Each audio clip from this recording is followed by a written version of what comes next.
this is Mike at Motorrad Audio. This video is going to cover the installation of our Stage 6 audio upgrade package for the 2022 and newer K1600B in Grand America. Let's get started.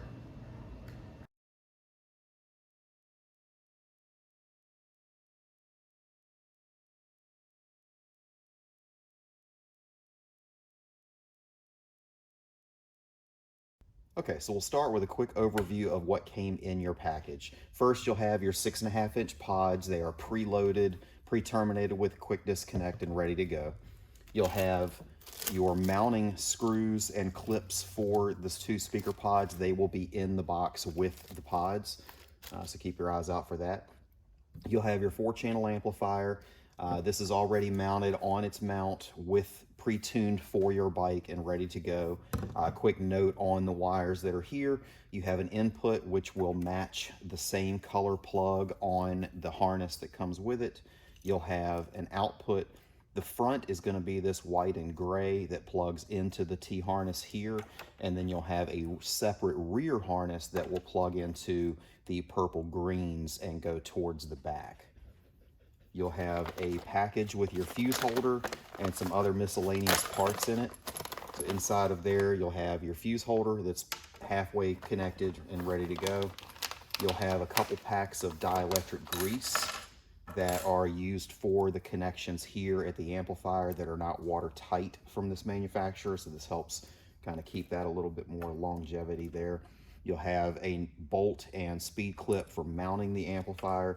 You'll have a ring connector that's for the ground when you run that to the battery, and you'll have another Allen wrench that pertains to the fuse holder itself. This is your input-output T-harness for the actual amplifier signal going in and coming back out and going to the front speakers. You'll have your main power and ground harness for running to the battery. You'll have your rear harness for running to the back for future upgrades. And you'll have some miscellaneous wire ties for kind of cleaning up all of your wiring once you have everything run.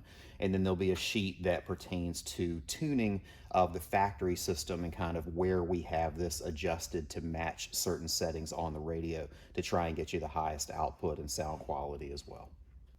And then your rear speaker section will have 2 of the rear panels.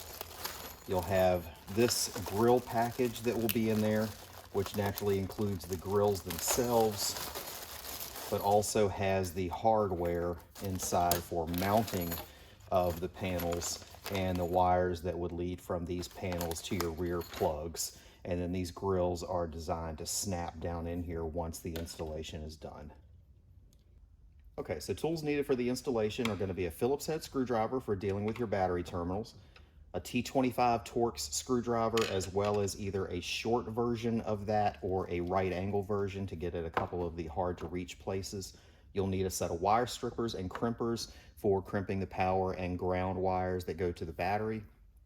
You'll need a 1/2-inch wrench for mounting of the amplifier, preferably a ratcheting style because it is a very tight space and you get very small turns when you're trying to use a wrench on that. You'll need a set of flush cuts for trimming a couple little things behind the scenes nice and clean. You'll need a drill with either a unibit for modifying the front grills or a Dremel tool or something along those lines for doing that modification. You'll need drill bits for the mounting of the pods in the back or the panels in the back. And then for the cutting of the holes for those panels, you'll either need a jigsaw with some type of fine tooth bit in it or a Dremel again for cutting that round hole back there. And that covers it. Okay, so we're going to go ahead and get started by removing the front grills and the LCD screen to get at our front pods. So first thing you want to do is turn the key on. Go ahead and motorize your windshield up so you have access to these screws that are in the top. Once you have that up, go ahead and pop your top cover here. That way you go ahead and turn power back off to the bike. The windshield will stay up and you can access the top screws. One thing we definitely suggest for throughout the entire installation is find a place that you can put all of these parts that you take off of the bike that go with their associated screws, because there are going to be some screws that are varying lengths in various locations, and if your installation stretches out over a period of time, you may have a hard time remembering which screws went back in which location and which length. So it definitely helps to have somewhere that you can keep all that stuff isolated together. So the first thing we'll do is remove the top 4 screws here. There's going to be one right here, one here, and then the 2 that hold the top of the screen in.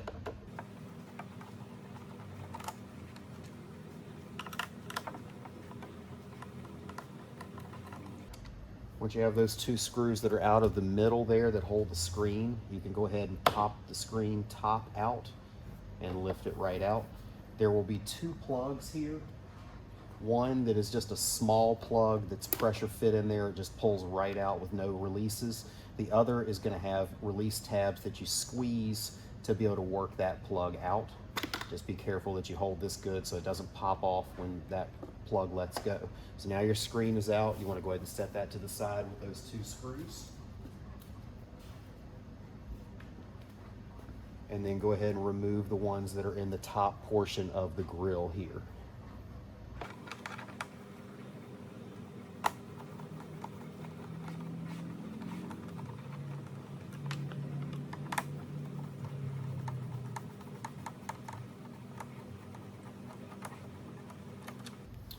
Once you have those 2 out, go ahead and remove the 2 silver badges here.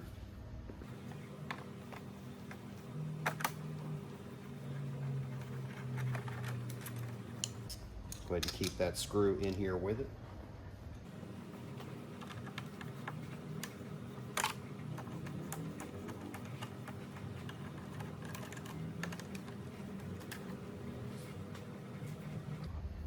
And now we'll move on to what we refer to as these little winglets on the side.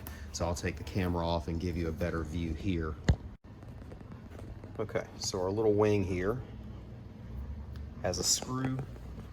It's right down buried in here. So that is still going to be the standard Torx that you need to remove there. So we'll go ahead and get that removed and I'll show you what's behind it. Same thing on the other side as well. Okay, so you loosen that up a significant amount and that actually releases this piece here. It does come up this way and I'll show you the rest of that mechanism here. So you'll see that screw that we just loosened way up right here. This just kind of goes in and puts pressure on a tab. So you don't really need to remove this screw completely, you just remove it a significant amount. And then you'll go ahead and remove these 3 screws that are holding this the rest of this cover on there. Again, same thing on the other side as well.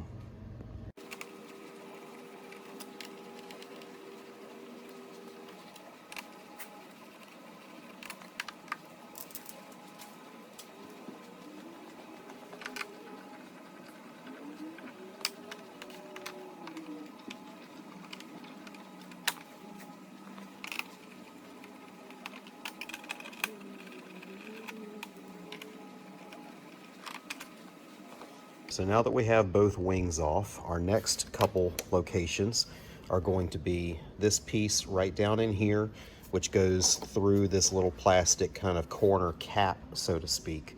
Again, those are on both sides, and then also our 2 screws here, one on each side. So we'll get those out and then move on to the next step.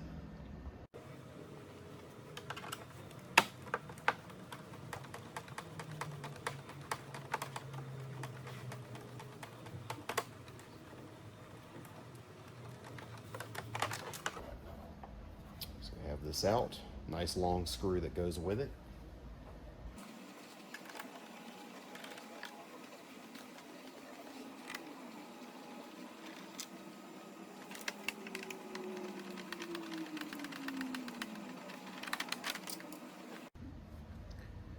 And now that those little corner pieces are out, you'll see the final 2 screws that you have to remove, one here and one on the other side for taking these off.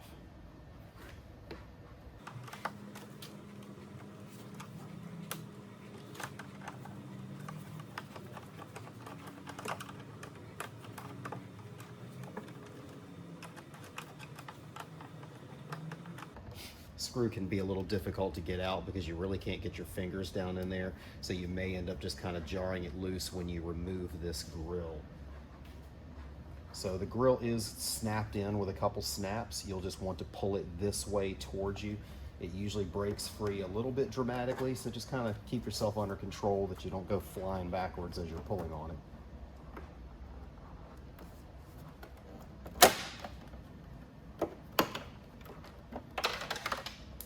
There goes our screw that I couldn't get out. And now we have the grill out.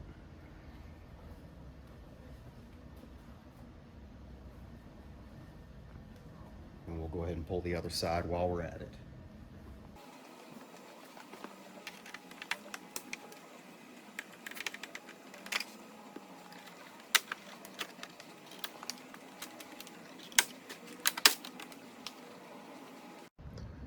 Okay, so now that our covers are off, it'll be pretty obvious. There's 3 screws that hold the actual pods in on each side. You'll see the plug for the pod right here with a squeeze tab at the top of it that you squeeze to unplug that. So I'll have to put the camera down, go ahead and take these screws out and take these 2 pods out.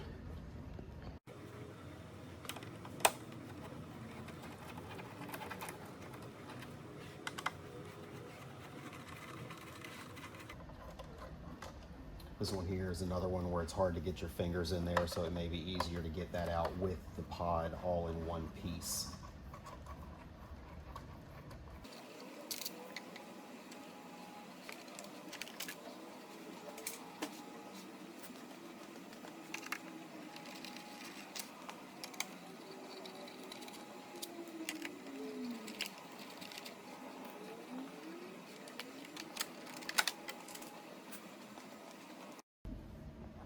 Okay, so now that our pods are out, to make running the speaker wires to the pods easier, we're going to go ahead and move on to the amplifier section of it, to where we're pulling this side panel. So first things first, we'll want to remove the screws that hold this piece and these 2 here on. So most of them are pretty obvious.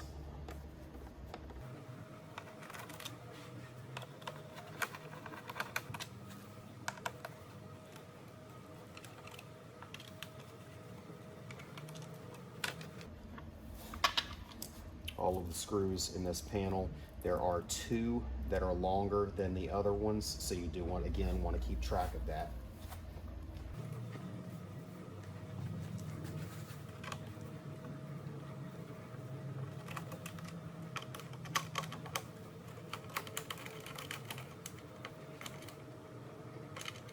This is a very, very short screw that goes up here, so again, note that location.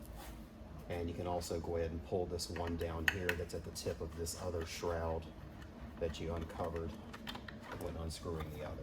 This does not have a screw in the other end. It just has this little rubber boot that kind of holds it up in there, so this comes right out. Your next screws related to this are going to be up under this front end, so I'll do something to kind of give you a shot of that. And then there is 1 more screw right here that you would need to remove while we're in this location.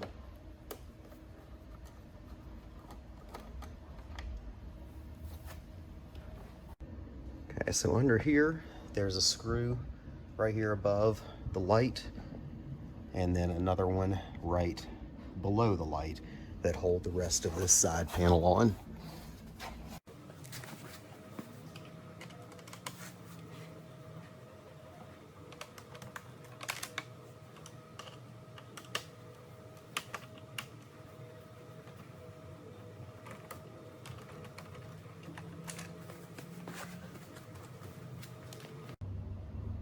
Now that we have those 2 lower screws out, you'll have 1 more that's right here underneath this.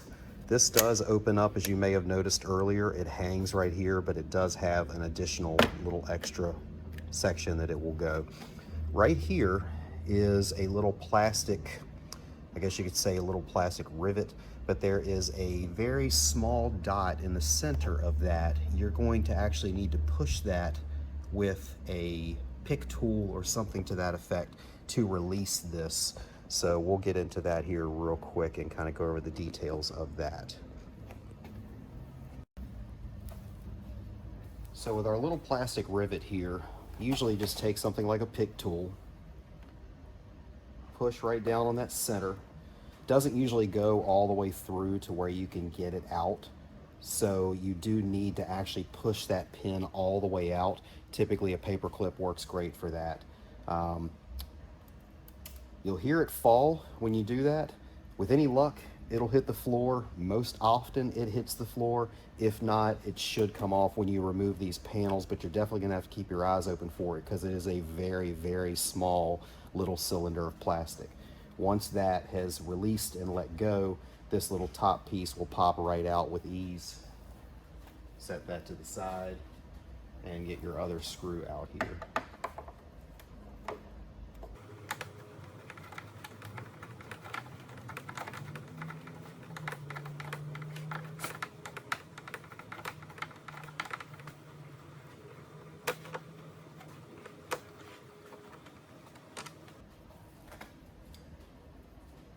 That is a fairly long screw, which is very different than all of the rest of the ones. And that is basically it. This panel will then pop off. The screw that I dropped earlier falls out, and you are ready to go for the amplifier portion. And just for a visual, the piece that pushed through and fell to the floor is basically that. So there's not a whole lot to that piece that you need for that center pin. So now that you have the side off and the speakers out, the next thing is going to be running the input-output harness that comes in the kit. So what that is this harness that's in the box. These two plugs are going down to the amplifier. They are the input and output of the amplifier for the front channels. You have these two here. These white plugs are the BMW plug that is included on the pod that you just removed. So these do plug right back into the factory plug that is in there right now. And this new plug is what's going to our new pod. So the shorter version, of course, is going to be right here closest to the amplifier. The longer end is going to reach across to the top. And I'll show you where these wires are supposed to go. So your amplifier, move this back in here. Your amplifier is going to be nestled right here between the brake system and the front with the bracket that holds it. So we'll get to that in just a second, but you're going to need your wires to shoot up in this area. So the easiest thing to do is grab your harness with these ends, and they will fish right down through here to that other side. So it's going to be fairly easy to feel your way through here once once I can put the camera down and kind of show you fishing that through. And then you'll have your shorter length of wires that will come in here. This will plug into the OEM. This will be there for the new pod. And then the longer one will run across and tuck behind here to the other side. So you'll just want to bring that through the channel here and kind of keep it out of the way of your pods as you do so. So we'll go ahead and get started with that. Okay, so you want to bring these two plugs down into this area. So you'll bring them in from the top. There's a couple different locations that you can run these through, so you don't have to be too terribly picky about where they're going there. It'll fish right down to here, so they're right there to plug into the amplifier. And these will be right here to plug into that speaker. All right, so we'll go ahead and plug that white OEM plug back into the OEM plug that we unplugged from earlier. And we'll take this end, route it up behind where the LCD screen would normally be.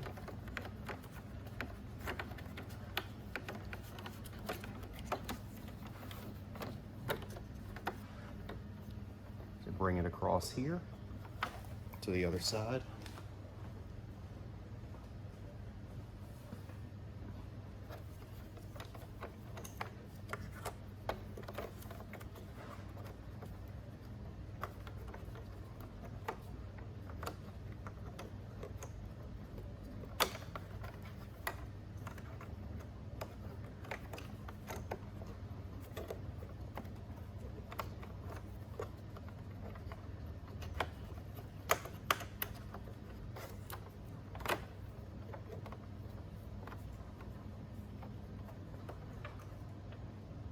plug in our other side to the OEM plug as well. One other thing of note, when I ran the cable across earlier, I ran it in front of this cable, which kind of binds things up in here. So if you happen to have done that before you put your pod in, go ahead and bring the cable that's coming across behind this fabric wrapped one that goes to the screen. Just keeps everything freed up a little better back there. Okay, so for the amplifier portion, you're going to want to remove this panel and basically loosen this panel up for the routing of wires through here. So you'll be taking out this screw here and this screw here, and then up here you'll notice this screw in the front edge of that, and then another one right up here that's right by the handlebars. So we'll go ahead and get to removing those and move on to the next step.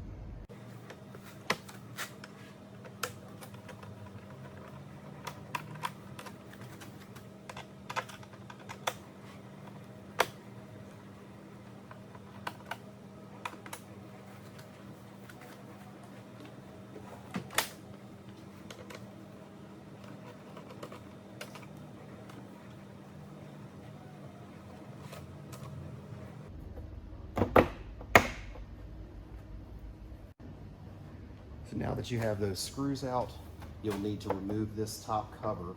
It does have one of the antennas to the system that is connected to it that you'll need to unplug, and you'll also need to cut a wire tie that is holding that plug in place. So take a set of wire cutters, snip your little wire tie that's down here holding that pink looking plug, squeeze the tab and unplug that, and this will come out. This is actually the FM antenna. I'm sure plenty of people know that these bikes don't have the greatest FM reception. That's all you got for an antenna, so that does definitely help contribute to that poor reception.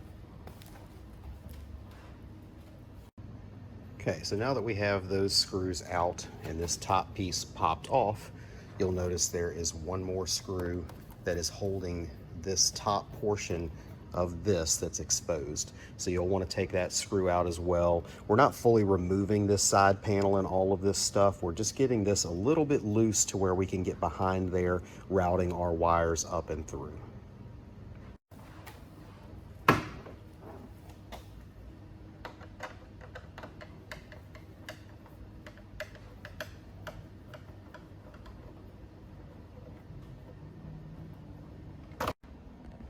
Okay, so now we're going to mount our amplifier. The amp is going to fit right up in here. You'll see a black heavy metal tab here. Used to be used for mounting the horn from the factory a long time ago, and it just still exists there. So we're going to use that for our amplifier mount, and then the other end of the amp rests firmly on this piece here, and we'll wire tie that in place. And we'll go ahead and plug in this input section and kind of get going with that. Okay, so for this portion, you're going to be using this nut and speed, or bolt and speed clip that came in the kit with the fuse holder and all. The speed clip is going to go up on that bracket. Just push that right on top of it. The bolt is a coarse thread. It does grab a lot, so if you have a little bit of WD-40 or something along those lines that might help you in getting that to go through. It is a quite frustrating location to get your hands into and to be able to see. So you'll probably want a headlight or something along those lines to be able to kind of see what you're doing as well. You'll need a 1/2-inch wrench, preferably a ratcheting style, because you get very minor turns of the wrench when you're putting this in. It's definitely the most frustrating part of the installation for sure. So we'll go ahead and get to mounting this piece in here.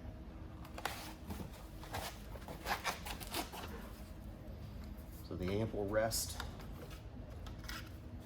right here and go right up on top of your bracket.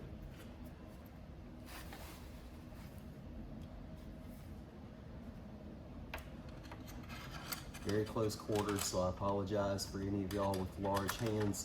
This is going to be a challenge. I don't have large hands, and it's still quite challenging to get in here and get this mounted.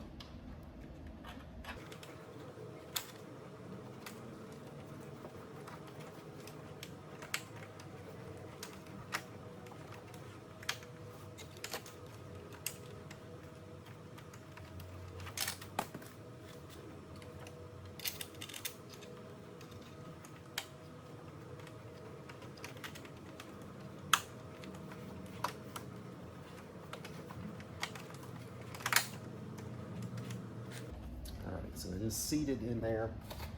I'm going to start ratcheting this and probably put you on fast forward because this is going to be a while.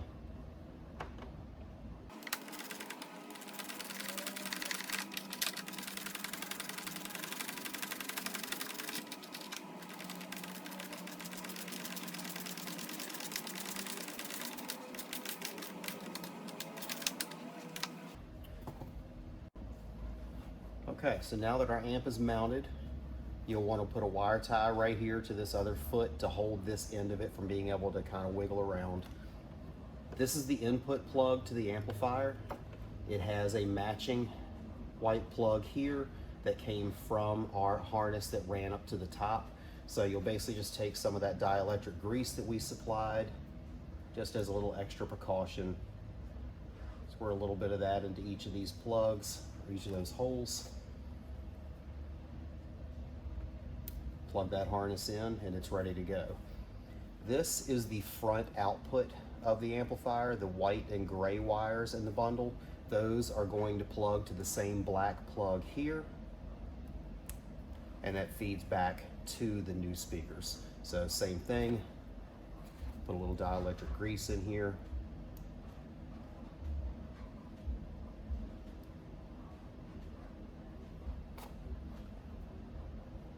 And plug these together, tuck them right up in this hole, wire tie it to this bracket. There's an extra hole right there in the top of the bracket for a wire tie to hold these two there. You may want to wait until you've done your speakers up top to make sure you have enough slack in the wires that you have the option to kind of pull those around as you install the top pods. And then once you're done with those, go ahead and wire tie this into place so you have plenty of wiggle room that you can move around in there. Next, we'll move on to the rear wire harness that runs to the back and the power and ground harness that run to the battery. You'll notice this blue wire in here. This is normally a turn-on wire for normal situation installs. On this bike, this amp is using an automatic turn-on circuit, so when the factory radio comes on, this turns on in response to the voltage that comes in on the speaker leads on the input. So it does not need a wire to turn it on and off. That also means as soon as your radio is off, this turns off and there's no draw on the battery when the bike is sitting around. So it does have an automated circuit for turning itself on and off. So we'll move on to that step. So the general idea of running the power, ground, and the rear harness is that they are going to feed up through here and then fish underneath there up to the top and underneath this panel down along and tucked underneath this gap here on top of the gas tank. And then they'll come down, come out at the bottom down here and run right to your battery for the power and ground. And then your rear speaker harness will continue on and go through here up to the very back of the bike. The one big thing here is that the rear speaker harness has two ends. It has one end with your right and left that are back here to be able to a quick disconnect for servicing the bike.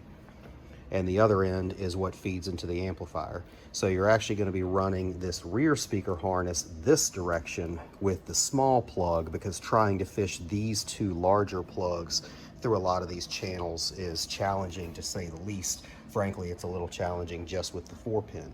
So you will be running one wire from back to front and the other from front to back. So it will be a little bit odd that you can't just run them together. So we'll go ahead and get started on that. Okay, so we're going to be running our rear harness from back to front. You'll basically fish it right through this little hump where all the other wires are going. Pretty straightforward to bring that along with the other wire bundles that are there. Once you've pulled the length of the wire through, you want to make sure that you leave enough length for your right and left plugs to be able to reach to the plugs that will be coming to them later. So don't pull too much of it through. Leave yourself a little wiggle room back here, and go ahead and throw a wire tie to hold this in place where you want it to be.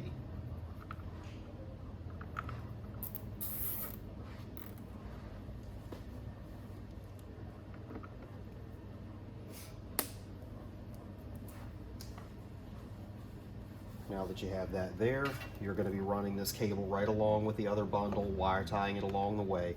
We're going to need to pull these 4 large Torx bolts that are shooting through this apparatus here. That's going to loosen this particular piece here up to where we can lift it up a little bit for routing the plugs underneath it, and then tighten it back down when everything is done. Okay, to pull those Torxes out, ironically, you need to move this out of the way, which is a free Torx screwdriver if you don't happen to have one for the previous portions of this installation.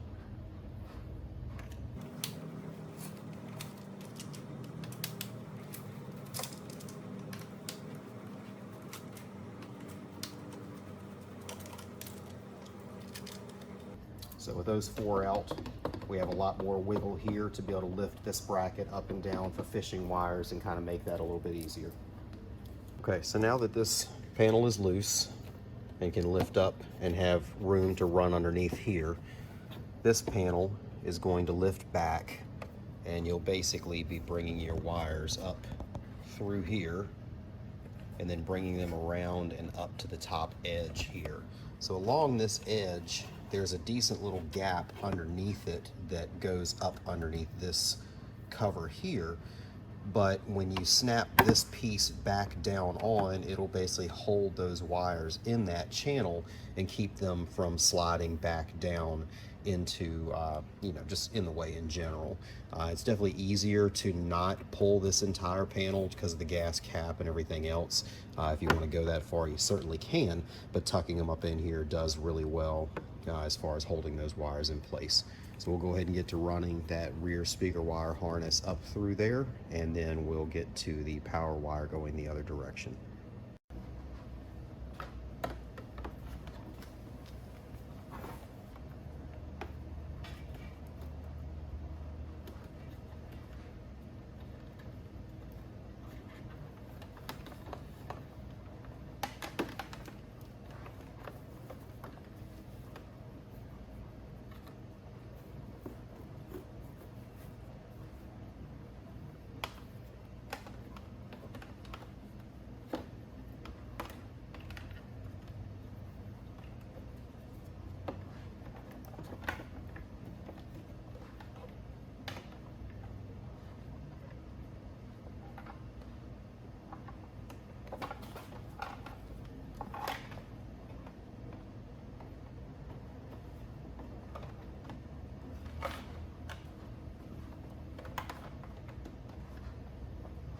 Once you get to this point here, you're going to be feeding the wire down this way to this other end that's hollow that you can get your hand into. So let's see if I can reposition a little bit for you. So basically, right up through here, there's an empty spot that you can easily feed this down to. Feeding this down versus feeding the other one up is definitely a little easier. We'll use a longer wire tie to help guide the next harness when we're going the opposite direction, because it helps to feed this wire down through here a lot easier, or up through here a lot easier.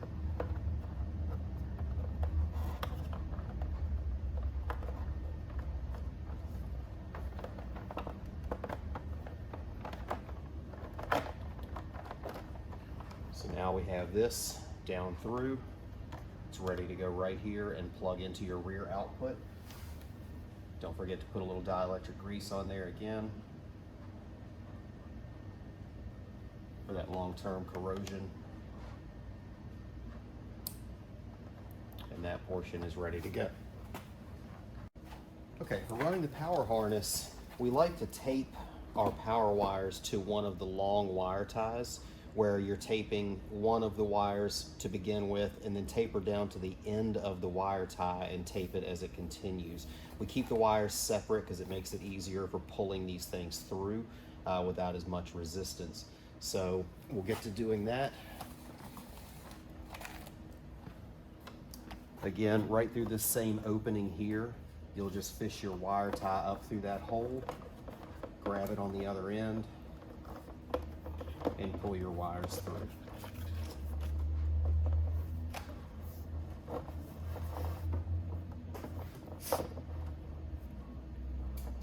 Once you get there,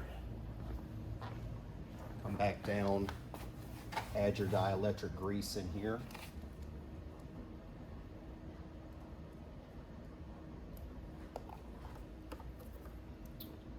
plug your plugs together. So you'll want to go ahead and tuck everything up in and go ahead and wire tie those into place down here where they're out of the way. That way, as you're running your power and ground the rest of the way and tucking everything, you don't cause any extra pulls down here that restrict where you want to actually tie these up. So we'll get those tied up and then we'll continue on with the path through here.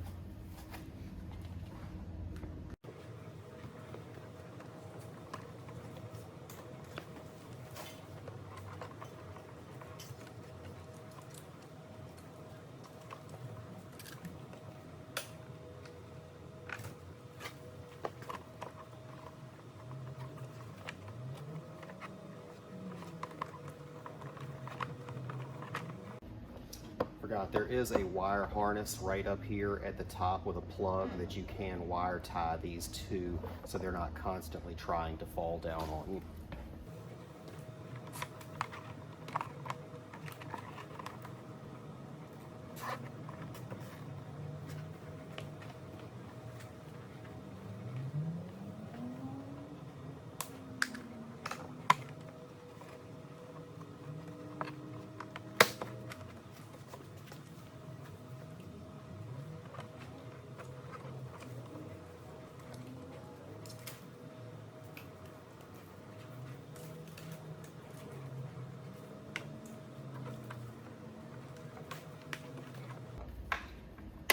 Once you're down here near the battery, you'll want to loop these wires underneath this really heavy wire harness that's there. That way they're not running over top of that and kind of a little more exposed, so to speak, visually, and make it in the way of bind up on the seat a little bit.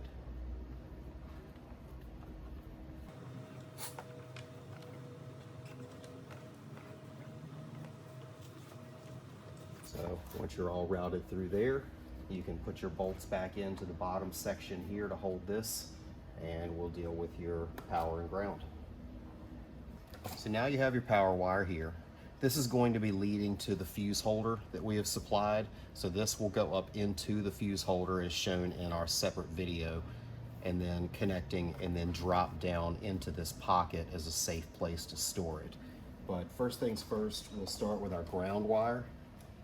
You're going to want to cut that to length to whatever you feel is proper.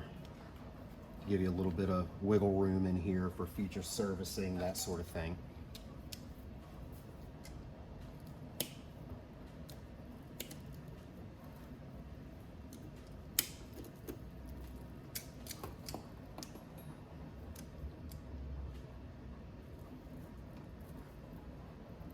Strip back and expose the end of it. Give it a twist. Take the ring connector that was supplied, slide the boot down over the wire, and crimp your connector on.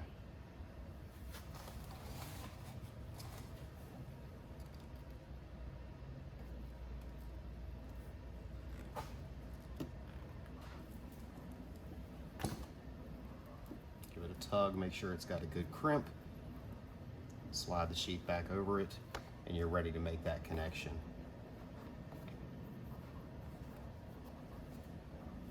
So all you need there is a Phillips head screwdriver.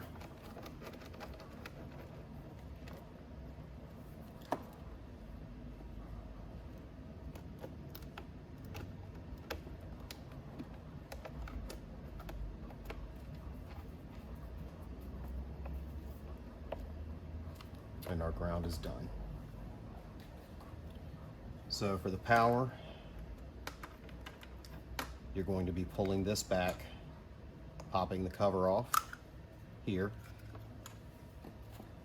You have an Allen wrench that was supplied with it to loosen up the screw for the empty hole here. And loosen that up for your wire to go in. Strip about a 1/2 inch worth of wire because there is a lot of space up in there. So I just want to maximize the wire contact with the fuse holder. Probably use a better set of strippers than what I have here because these are not doing so great.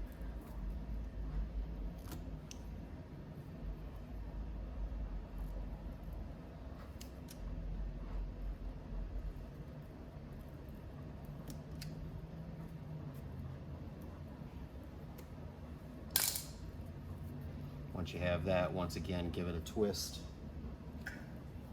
Poke it through the rubber seal here at the bottom.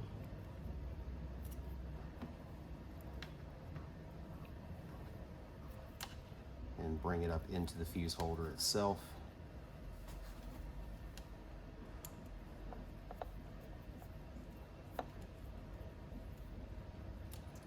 Crank that Allen head down on it pretty good. And slide this boot back up in it to seal that up watertight.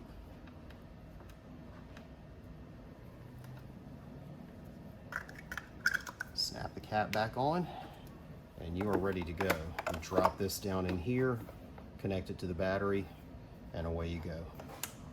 So I'll leave that disconnected for now, but that'll be the final step once everything is hooked up and you have your speakers installed. Okay, so moving back to the front speakers here, we're going to need to remove this bracket on each side of the bike to make room for those 6.5-inch speakers. So you're going to need to remove those two screws right there and the one up top here. So the one up top is going to be a little harder to get at. A shorter screwdriver or a right angle is going to be handy there. And these do typically come torqued in there pretty solid compared to most, so it will take a little more elbow grease to break them loose, but they will come out without too much of a problem. So we'll get to doing that on both sides.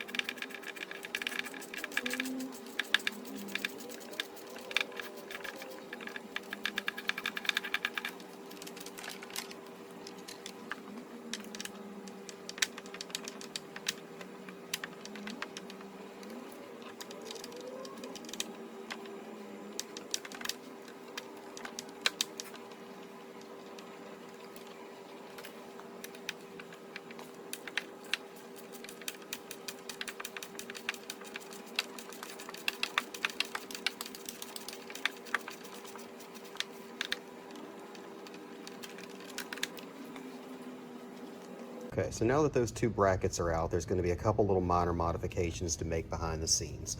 One is going to be this antenna connector here. You're going to want to clip this wire tie to free that up and get that wire tie out of there, because our new speaker is going to be right up to the edge of this. It barely fits. So this you'll need to bring up and wire tie out of the way so you have plenty of clearance for the speaker going down in there. And then on the other side, you're going to have this plug right here behind this panel that is going to be in the way of the new pod going in. So you'll need to get this plug off of this little plastic tab and then cut this plastic tab off so the speaker pod can tuck up in there.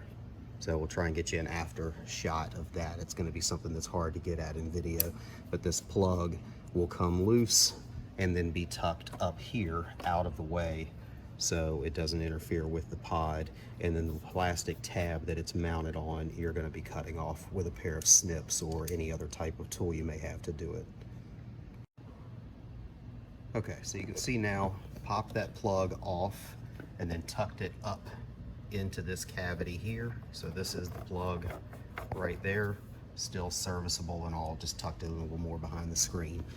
And so now you're just going to be snipping off this little plastic tab that's there. It doesn't have any structure for anything. It was really just a place to mount that wire harness. So you just need to cut that piece flush off. Okay, so for this side, we're going to start with a couple steps. You have our double-ended threaded rod here that was included in with the speakers. That's going to go in the middle of these three screw mounts that you took that bracket out. So the one that's in the middle towards the front, you'll screw that into. Try and screw it down as good as you can. It does start to grip after a while, but that's going to be a guiding stud for the pod that's going in.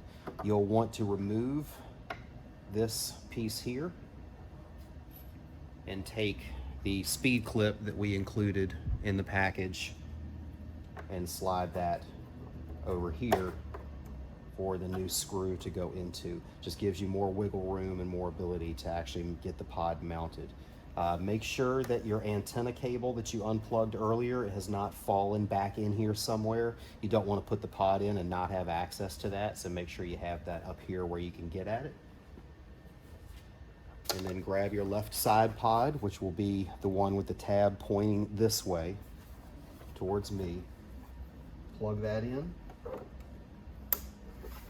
Make sure these plugs are tucked back in here as good as you can, because again, this pod is a very, very, very tight fit. So there's not a lot of room for anything to get in the way of the pod going in. So there's a hole on the end of the pod here. It's got a good amount of extra wiggle to it to help you guide it in. But you're basically going to put this end in first and guide that hole onto that stud that we just put in, and then rotate the speaker pod in. And that's basically it. You're in place. It's going to be very, very close to the cone on the front, but it does indeed clear when the speakers are playing, that sort of thing. So take one of those inch stinger screws that we included, drop that in here, and then grab your Phillips head to tighten that back down.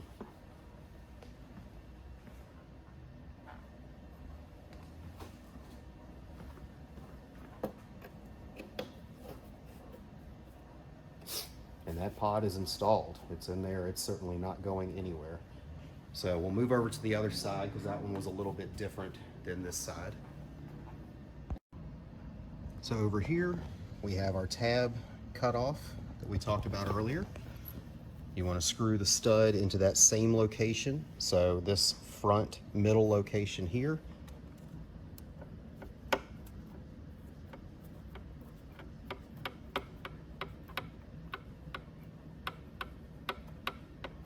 You'll want to remove this panel. This is something we missed in the previous removal portions.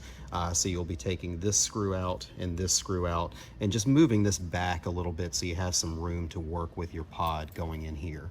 Same thing, remove that clip there and install our new clip onto there.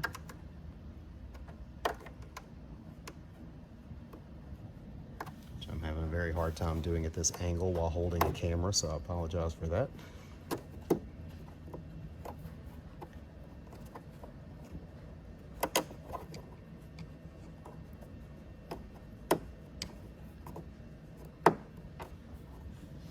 So that clip is installed there, and I'll get this panel removed real quick and we'll drop our pod in.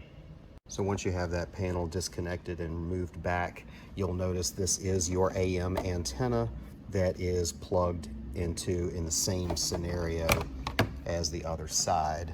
You have your AM antenna portion there. So just get this tucked out of the way. You can certainly snip that wire tie and take it and unplug it completely out if you don't feel right about leaving it connected for the moment. But it just gives you some extra room to wiggle that 6.5-inch pod in. Okay, so same scenario here. Reach down in and grab the plug that you previously ran. Plug that in, make sure it's tucked way down in there and none of the cables are in the way. Locate that slotted portion there. Drop it onto that stud and rotate and push the speaker in. Again, very, very tight. Portion of that tab that's cut off is actually touching against the speaker basket itself, but it's not actually hitting the cone of it.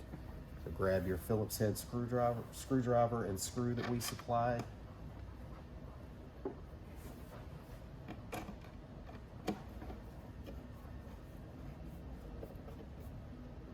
Tighten that down and you're good to go. You can slide this panel back into place that we popped off and put your screws back into it there. And the front speakers are in. We're not going to do reassembly on it right now because we have a lot of other things to do to this bike, but reassembly will be in the reverse order of how you disassembled it, so it should be pretty straightforward. Before putting everything back together, we do suggest popping your screen on, just loosely snap it on here, power everything up, make sure everything is good to go before you reassemble this stuff here. All right, so this is Mike with Motorrad Audio showing how to do the grille modification that you would do when you're installing our 6.5-inch pods. This isn't required, but if you notice the opening here is not really very large because they're anticipating that small little speaker of theirs getting clearance. So it definitely helps if you open up some of these channels through here. You'll want to do that with a Dremel or a drill. The example I'll show you in a little bit was using a drill on it just because we assume most people would have like a step bit or something along those lines to do it with.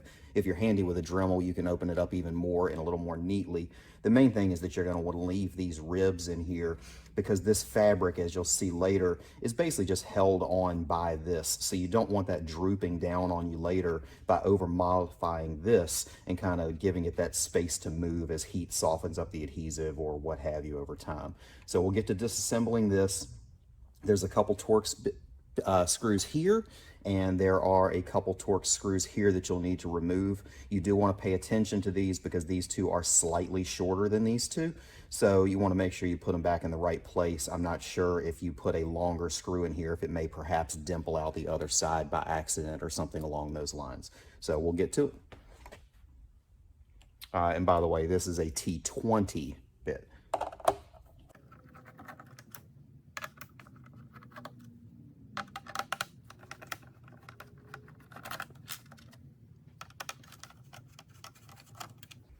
So once you have those taken out, you'll see some tabs floating around in here. There's a plastic tab here and another plastic tab there. If you push, or actually three of them, there's another one along these down on this end.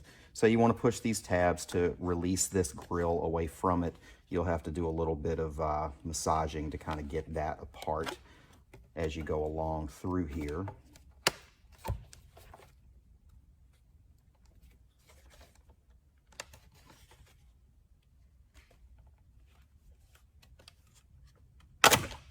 Once that pops loose, you can set this to the side, and now you'll have this, which is the grill assembly to the front end there. So what holds this together is basically the grill goes through a whole bunch of slots here, so you'll need to bend these tabs up as you go around to be able to release that front section. So you can use a flathead screwdriver or whatever kind of tool you've got. Some of you may just be able to do it with your fingers, depending on how tough your skin is, that kind of thing.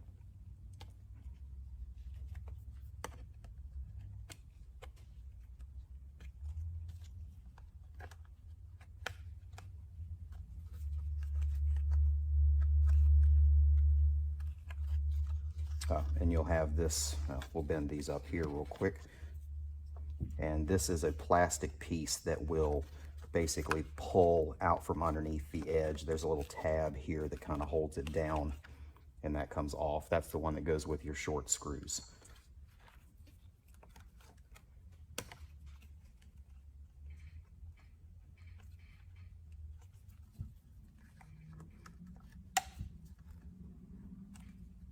Once you have all these bent up, you'll just kind of want to slowly work your way around the grill. Try to be gentle with it. Try to work with it as much as you can. You don't want to be too rough and accidentally bend part of the grill or something and change the good cosmetic of the bike. So just be patient as you go around.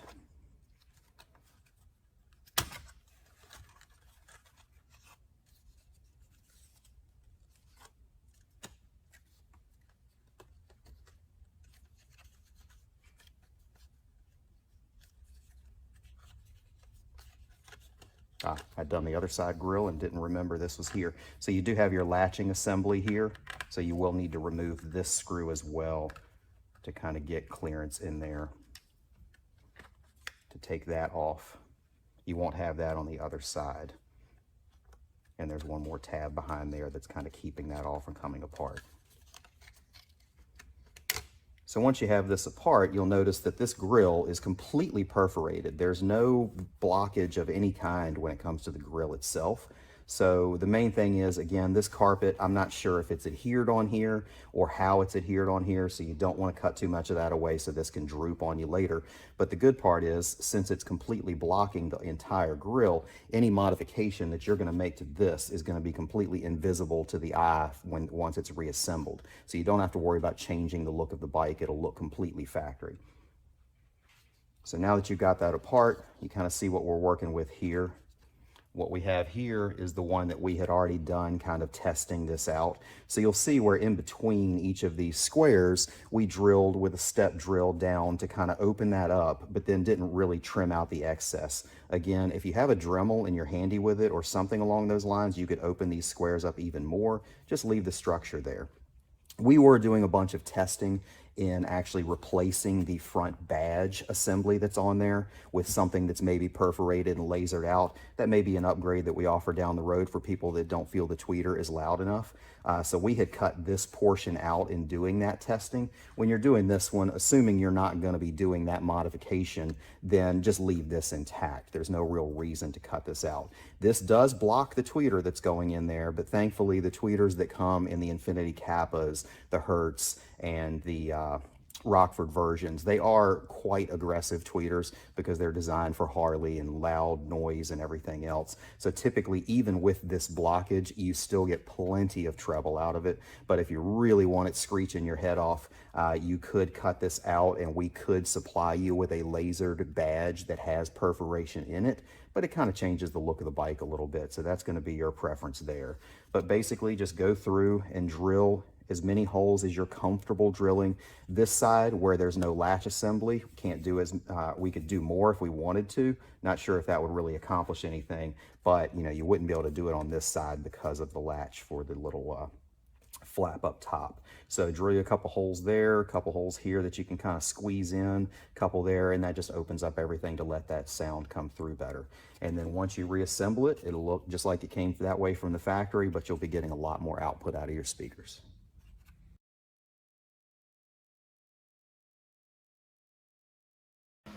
Okay, so for the bag removal, if you're installing the rear speakers or the subwoofer package, you're going to need to take both of these bags off. On this side, you have the seat release assembly or cable here. You're going to need to pop this little C-ring off of that bracket there. And once you pop that off, obviously store it in a safe place because it's small, you don't want to lose it. You'll be able to remove this cable assembly to be able to take the bag off. On both sides, there will be a plug with a squeeze tab on each side of it that you squeeze and pop that plug off. You have the same thing over here on the other side. And then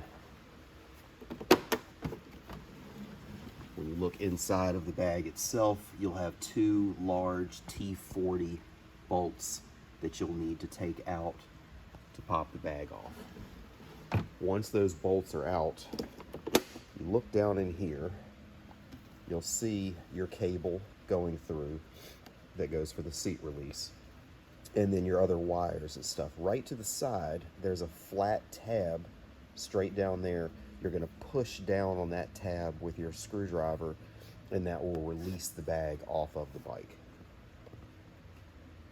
Okay, so first off, we'll remove this clip. Just take a flathead screwdriver.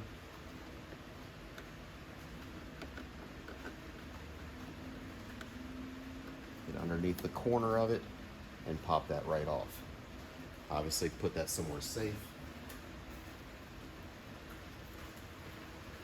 Now just push the mechanism towards you or towards the back. That'll allow you to release this and pop this off. Obviously, don't put your seat back on until you have this stuff back together, because you will not have your release to get the seat back off. So if you snap it on here, that's going to be a pain in the neck, to say the least. So you want to make sure this is definitely put back before you put this seat back on. Reach through here, get a squeeze to those plugs.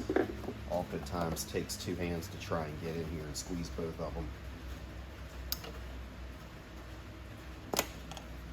And release that plug, and this bag is ready to come out once we take those bolts out. Okay, so I've removed the two T40 bolts that are in here. Just going to take my screwdriver, push down on that tab. You'll hear a little click, and your bag is loose, and off it comes. Okay, so now that we have our bag out, we're going to work on installing this panel right onto the top of it.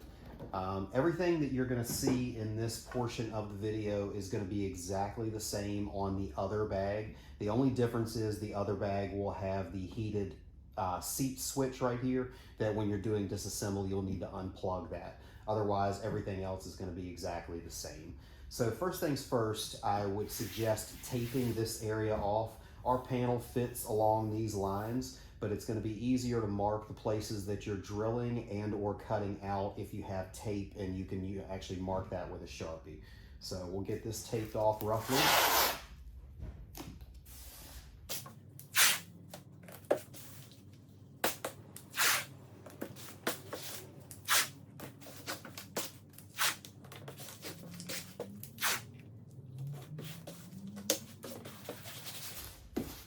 Okay, so now that you have that taped off, just place your panel right on top.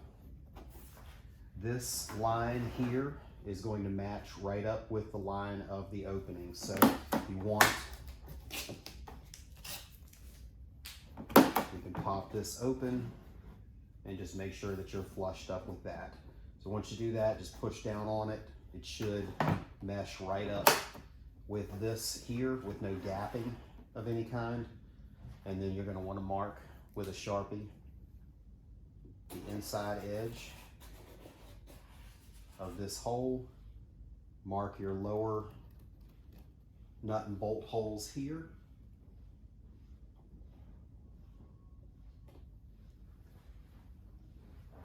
And also you're going to want to mark your screw holes. Now your screw holes are a lot deeper and not something that a Sharpie is going to go through. So there's a number of ways you can do this. You can take something like a pick tool and poke that through there and kind of jab down in to leave an indentation where those are at. You can take an ink pen apart and take the inner portion of that. That will fit down through the hole. Or you could take a drill bit that fits. I would not suggest drilling them with the drill because the chuck is most likely going to hit this portion here, and it's definitely not something you want to knock the paint off by accident. So if you have a drill bit that fits the hole, just push it down in there and kind of turn it by hand so it'll score the tape. So in this instance, I'll do the most basic of the basic and wiggle around an ink pen inner here, just to show practically anything can get the job done for you when it comes to this.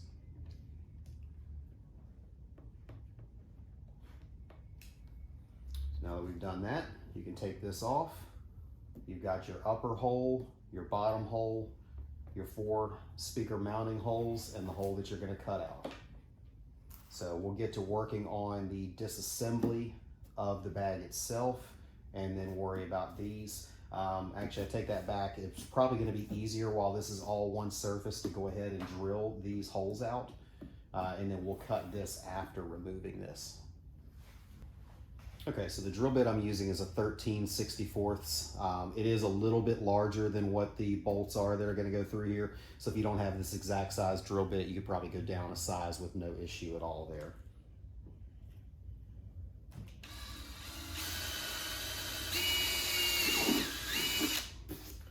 Obviously, there's nothing underneath any of these spots that you have to worry about. You don't want to ram the drill through there because eventually you would hit the inner layer of the bag, but you definitely have plenty of wiggle room to spare.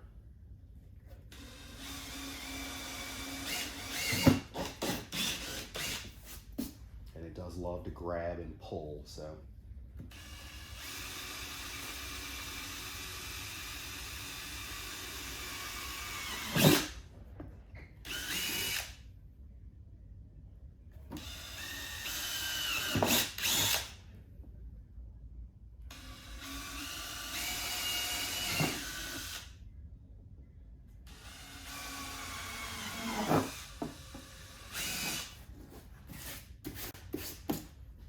Okay, so with those all drilled, we'll get to disassembling this. Okay, so for disassembly, first you're going to remove these 3 screws along the inner side here.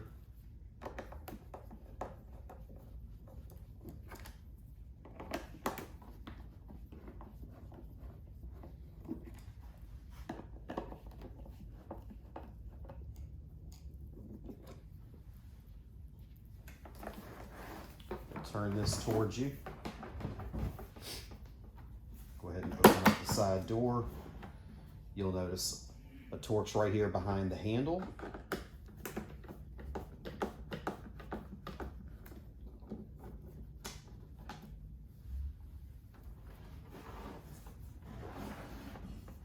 And then a row of them going up the side here. You'll also want to remove them from this tube, the tube from this shiny panel there.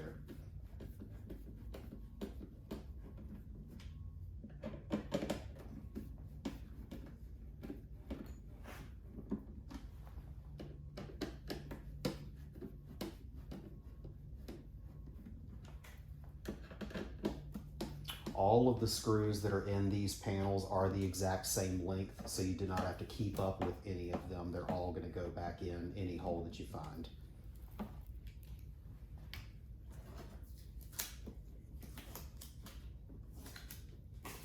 So once you have all those off, you're going to pop this panel here up. It does have a clip, a couple clips in the back corners here and here. So those are going to unsnap. And then there'll be one more screw in the top here that holds this top panel on.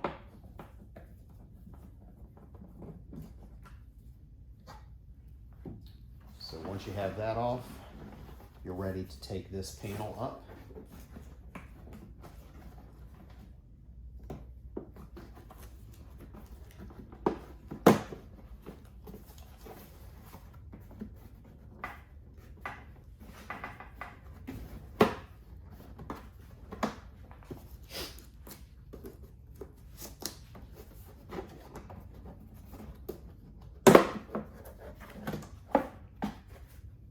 And now you're off. So you can do your cutting of this hole without having to worry about damaging anything related to the bag.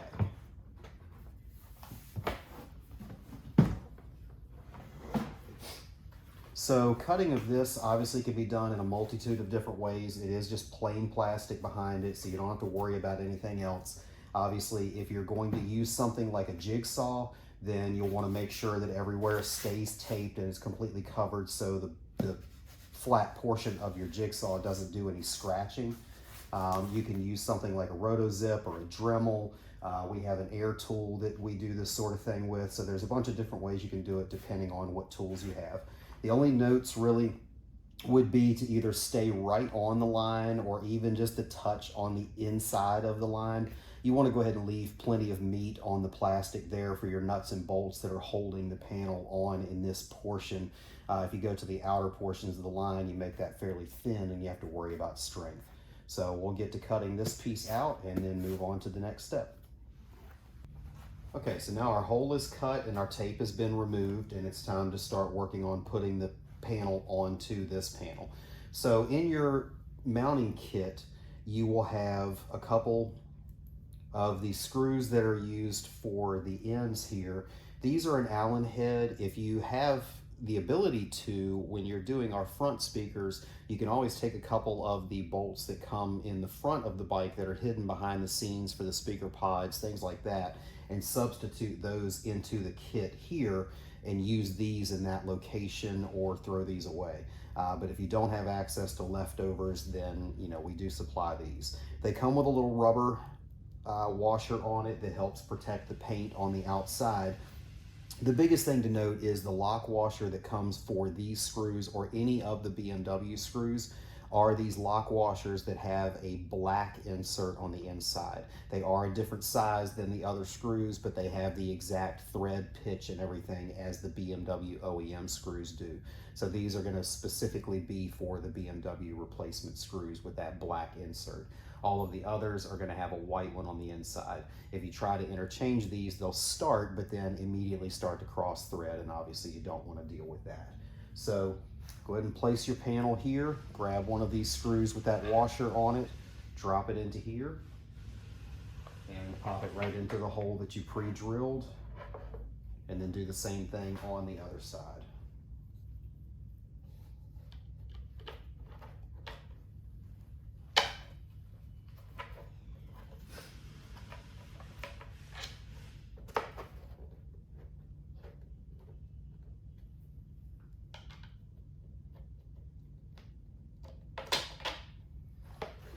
So once you have those in, you can go ahead and loosely install the nuts on the other side.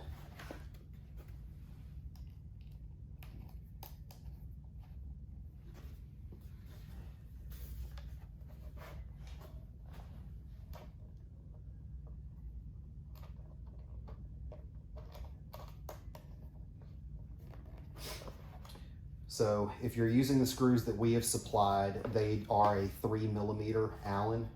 So I would take a 3mm Allen wrench to hold the one side, not to actually do the screwing of that side.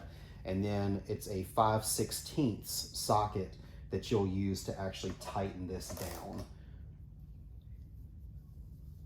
I would do everything with the socket so the screw on the other side is not spinning. You don't want that sitting there tearing up the paint.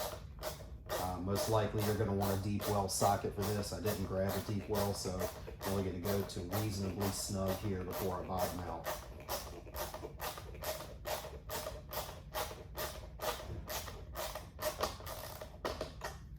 That's about it for this side.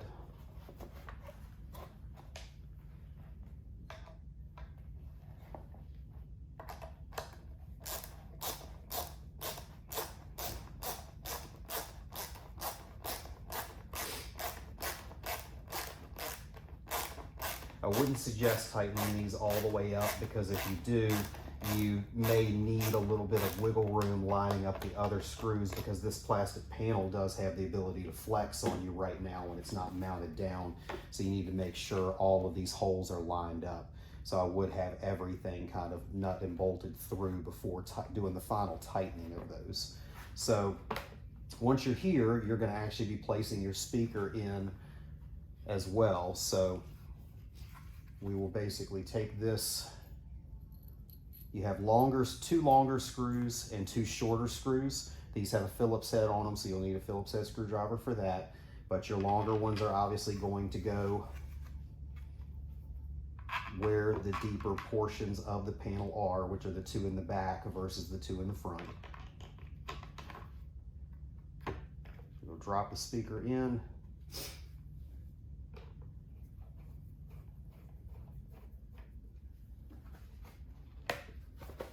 Sure this lines up.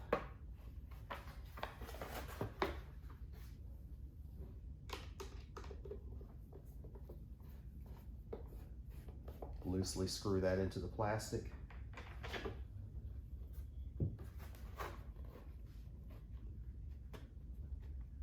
Same thing with this one.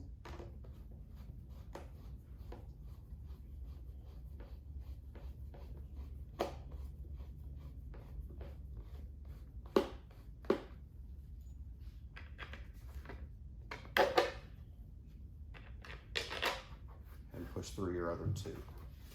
So now that you have all those in there, grab your lock nuts.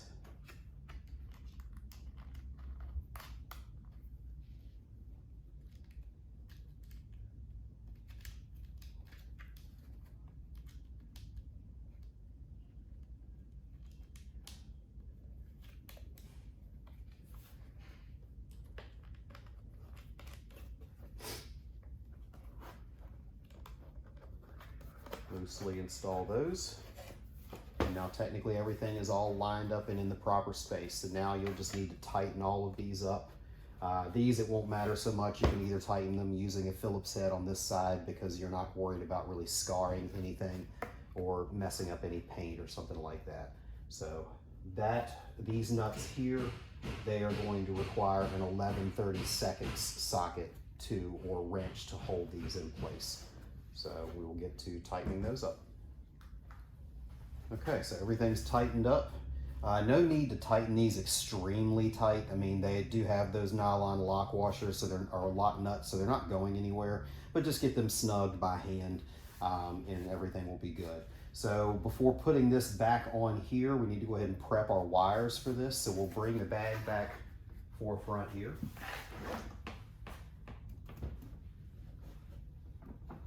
And in the kit, you'll have this wire harness. You'll want to bring that out a little bit farther than this plug, so you have some extra wiggle room here.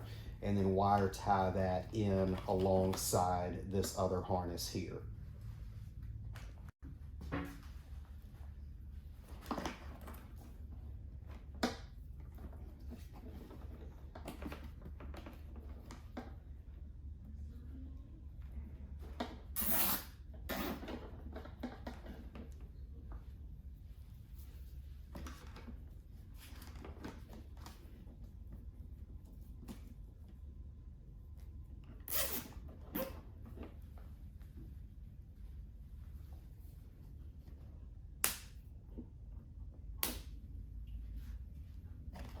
Okay, so again, with the speakers, you'll have this, which is your crossover.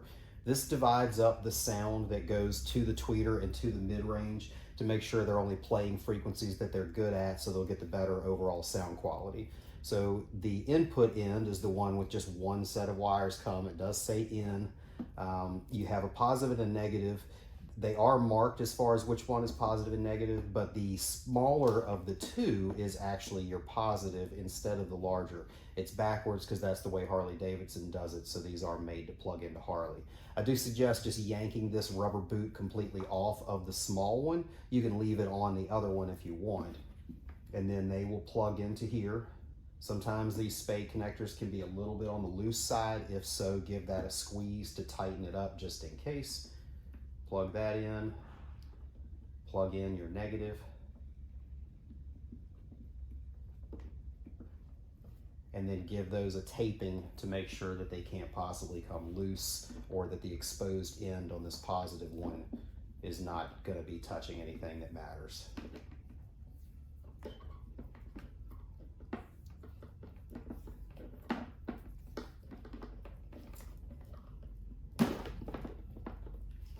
And that will leave you with this end that's going to be connecting to your speaker. You can go ahead and bundle some of this up because you don't need that much slack in it. So you can either do that with some with a wire tie, or just wrap a loop of tape around here to not have so much of that flopping around behind the scenes. So the other ends of this are labeled for plugging into the speakers, and they are sized appropriately for the terminals on the speaker that you're connecting to. So they will only plug in one way if you follow the sizes of those. Now, for those of you that are not doing our standard Kappa series speakers, if you custom ordered say Arc Moto CX6s, or the Cicada Audio Neo horn speakers, or something along those lines, the speaker lands right about here when it comes to the magnet. So the Infinity Kappa will clear no problem. The other bigger, beefier magneted speakers will hit this portion here. So you will need to take this wire loose and actually trim this portion out right here on the bending portion. So kind of from here to here will need to be cut out if you're doing a larger than normal speaker. This wire can just stay loose and be tucked back in after the speaker's there. It's not really critical that it's in this housing.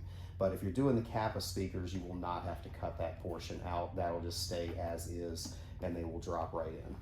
So grab your lid at this point.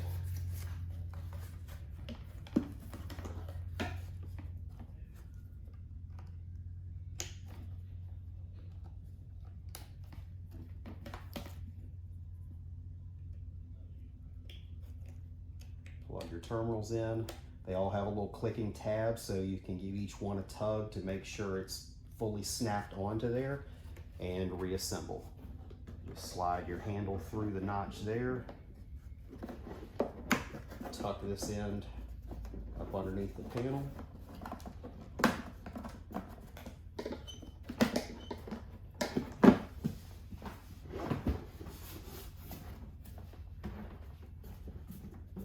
Drop all this down in. There may be a little bit of flex to it because these panels can sometimes settle and warp a little bit. They do absolutely settle back down the first time it's in any heat or anything. It'll take all that tension off. Most times like this, it just drops right in. But if you ever have one that seems to be resisting it, don't worry about it. Give it a little push, put your screws in, and it will absolutely reform itself to that proper bend. And at this stage, you're just going to put all your screws back in, and you're ready to go.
that's it. We're all mounted. We'll put the grill on it once we actually put it back on the bike.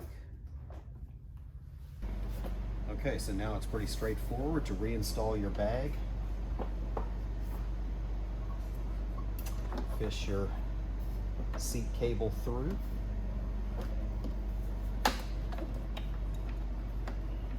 Tuck the new speaker cable through and the original plug back through. Push up until that catch grabs. Plug the bag back in.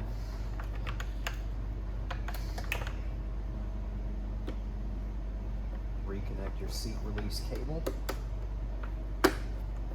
Pop your clip back on there and plug your speaker cable in. And that's it. Reinstall your Torxes in the bag and you're good to go there. Now when it comes to the grill, that is going to be something that pressure fits into this hole. So just get this lined up the direction that you'd like this logo to be and slowly work these tabs in one by one. Just be nice and careful and gentle with this because you don't want to end up chipping the paint inadvertently with those pieces. Push it in flush and you're in there. Hey, this is Mike with Motorrad Audio, and this video is going to cover the installation of our subwoofer add-on kit for the K1600B in Grand America. This kit is normally included in our stage 5 and 6 packages as well. So starting with the main course, you're going to have your 8-inch Audio Frog subwoofers with the grills already pre-mounted in their mounting hardware. This will come apart as part of the installation that you'll see in the video, but it's easier to ship them together. It takes up less space and less shipping cost. Also on the back of one of them, you'll have a cardboard template that's used as part of the installation. That'll make more sense farther in the video. You'll have a right and a left, of course, of those. You'll have your JL Audio MX500 amplifier. This is a power sports amplifier. It's made for getting wet, even though it will be encased inside of the outer shell of the bag. It will have quick disconnects already terminated and installed for your inputs and outputs, power and ground, speaker terminals, and the subwoofer volume control that's part of the kit as well. You'll have an 8-gauge fuse holder that'll already have its 8-gauge power wire coming off of it with a ring connector. You'll have your main power and ground extensions for the amplifier. You'll have your speaker jumper that's going to go over to the other bag from the bag that this one is installed in. And you'll have your input cable that runs to the front of the bike and plugs into the amplifier on this end. There'll also be a Y connector that's used at the front of the bike where our other portion of the kit is installed. This will split the signal for running the signal to the back for this amplifier. You'll have two little templates that are designed for lining up screw holes that you are going to drill as part of the installation, so you'll see those in a little bit. You'll have a bag of miscellaneous stainless hardware, an L bracket that's used as part of the amp install, some dielectric grease. We'll be including a hole saw and a extended drill bit. We found that the hole saws used in this are very precise, and we saw a lot of variances in the size hole saw that it uses. So we figured it would be better to provide one that's exactly what size it needs to be.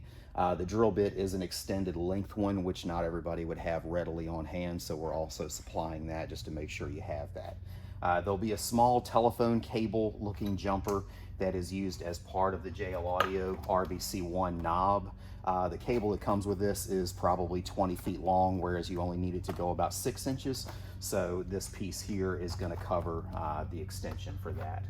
You'll have a couple rubber plugs. These are for the ports of the subwoofer. So if you ever were to ride in the rain and worry about moisture getting into the bag, these go in and screw into place to seal that off so you don't have to worry about water getting in the bag if you ride in the rain. And last but not least, there will be a slew of sound deadening material. It will all be pre-cut to the exact spaces that it's going to be occupying, so that'll all be really obvious and certainly covered in the video. Let's get to what tools you're going to need other than these two tools, and we'll get into the installation. Okay, one thing I didn't mention during the unboxing video is the amplifier that comes in the kit is completely pre-tuned and ready to go for this system, so you do not have to worry about doing any adjustments on the amplifier. Just install it and you're ready to go.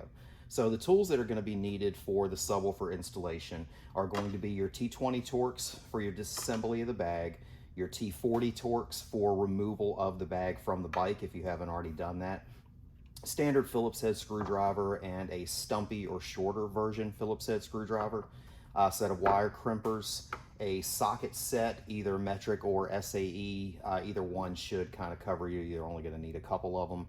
The extended drill bit and hole saw that came as part of the kit. Just a regular drill bit set for one of the other holes that you'll need to drill. Naturally, a drill itself, and then some sort of jigsaw, Dremel tool, rotary cutting tool, something along those lines for cutting the opening of the subwoofer. And that pretty much covers it. So let's get started on the installation. Okay, so for the bag removal, if you're installing the rear speakers or the subwoofer package, you're going to need to take both of these bags off. On this side, you have the seat release assembly or cable here. You're going to need to pop this little C-ring off of that bracket there. And once you've popped that off, obviously store it in a safe place because it's small, you don't want to lose it. You'll be able to remove this cable assembly to be able to take the bag off. On both sides, there will be a plug with a squeeze tab on each side of it that you squeeze and pop that plug off. You have the same thing over here on the other side. And then when you look inside of the bag itself, you'll have two large T40 bolts that you'll need to take out to pop the bag off. Once those bolts are out, you look down in here, you'll see your cable going through that goes for the seat release, and then your other wires and stuff. Right to the side, there's a flat tab straight down there. You're going to push down on that tab with your screwdriver, and that will release the bag off of the bike. Okay, so first off, we'll remove this clip. Just take a flathead screwdriver,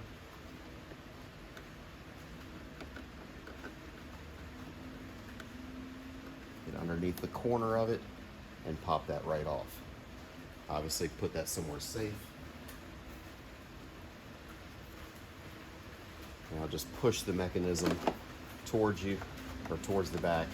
That'll allow you to release this and pop this off. Obviously don't put your seat back on until you have this stuff back together, because you will not have your release to get the seat back off. So if you snap it on here, that's going to be a pain in the neck to say the least. So you want to make sure this is definitely put back before you put this seat back on. Reach through here. Give a squeeze to those plugs. Oftentimes takes two hands to try and get in here and squeeze both of them. And release that plug, and this bag is ready to come out once we take those bolts out. Okay, so I've removed the two T40 bolts that are in here. I'm just going to take my screwdriver, push down on that tab. You'll hear a little click, and your bag is loose, and off it comes. Okay, so first things first, we're going to be tearing this bag basically down completely, taking all of the decorative panels and everything off, so through the rest of the process you don't have to worry that you might scratch something or something along those lines.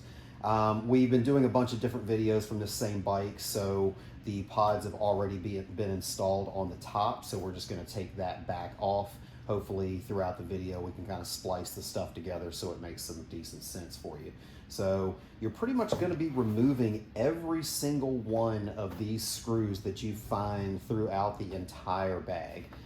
So you have ones that are on the inner lip here. The only ones that are different throughout this entire process, except for one that'll be inside, are these three right here. Have some weird little washer, like a fabric washer on them for some reason. So these three you'll have to keep up with if you want to make sure you're putting those back in the right place. So we're going to get to basically taking all of these screws out, and hopefully I'll try and fast forward through some of this for you so you don't have to sit here and watch me take every single screw out.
Okay, so I had to pause the video real quick and grab a screwdriver or a pick tool because I wasn't able to squeeze the tab in this quite hard enough, so you may have to use something to get underneath the front edge of the clip to lift that up and take that off. We already did the other bag prior to shooting this video, and I squeezed it with my fingers and it came right off, so it's hit or miss as to how strong those hold on.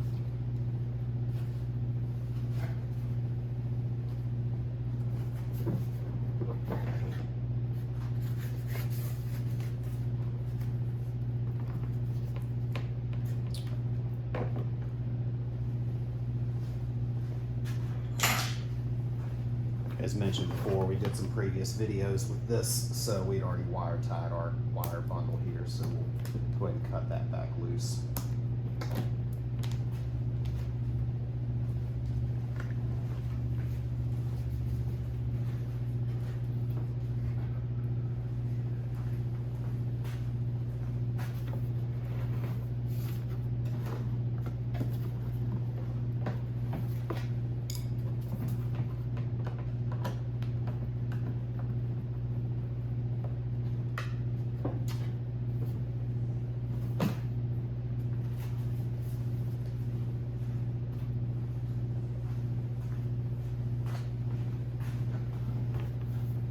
Okay, so we have everything taken off of this. So now we're going to jump to inserting our 8-inch subwoofer template into here, drilling that in the proper places and kind of taking care of everything related to that.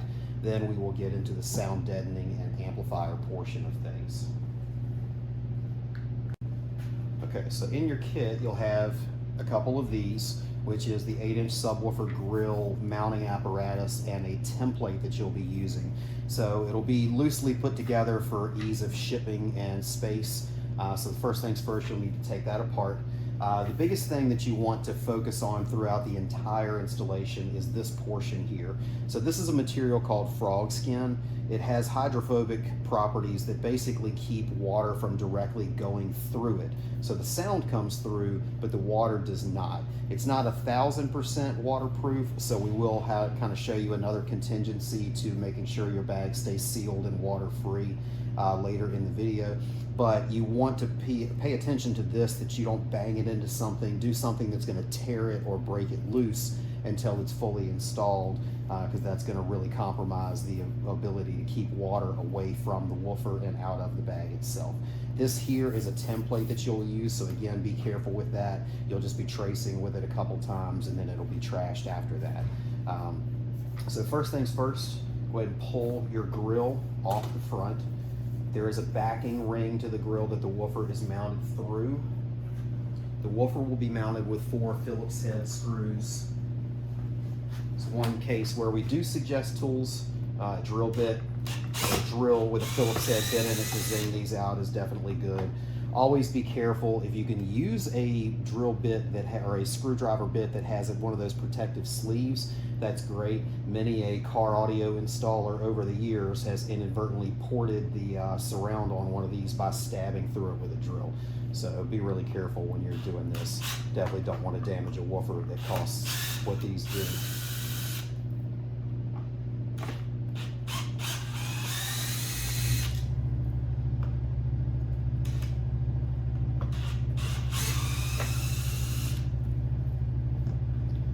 Screws out, this will just lift right out. It's not connected to anything. And then all of the mounting screws should just loosely be finger tightened in place, mainly for holding this gasket during shipment. You may need a Phillips head to hold the other side of it to get those started and take those off.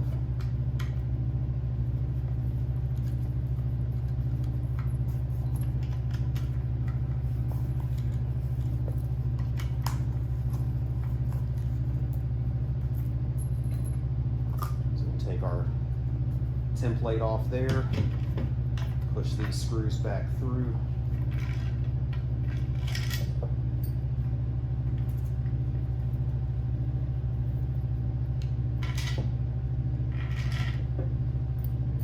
And we're down to just the bracket itself.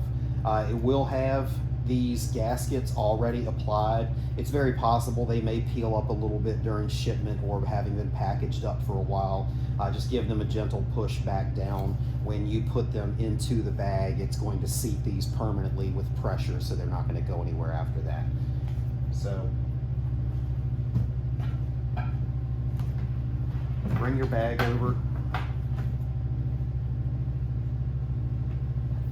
Depending on where you're working and how much room you have to contend with this flopping around, you can turn and release this portion that's holding this in place if it allows you to kind of open that up more and get a better vantage point to what you're doing and that sort of thing.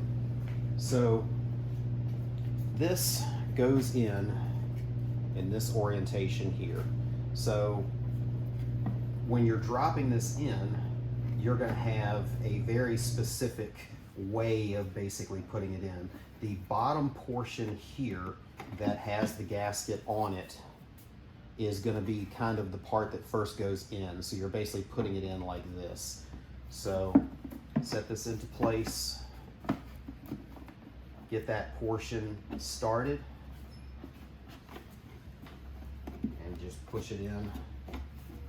It'll go all the way towards the front and should set right down in there. You should be able to see that these seams are pretty even going all the way around. There's going to be a gap there initially because we still haven't done the rest of it and clamped it in. But in the kit, you'll have an extended drill bit because it does need something longer than your traditional drill bits would be. So put that in your drill and go ahead and drill your pilot holes through these big mounting holes that you took those bolts out of.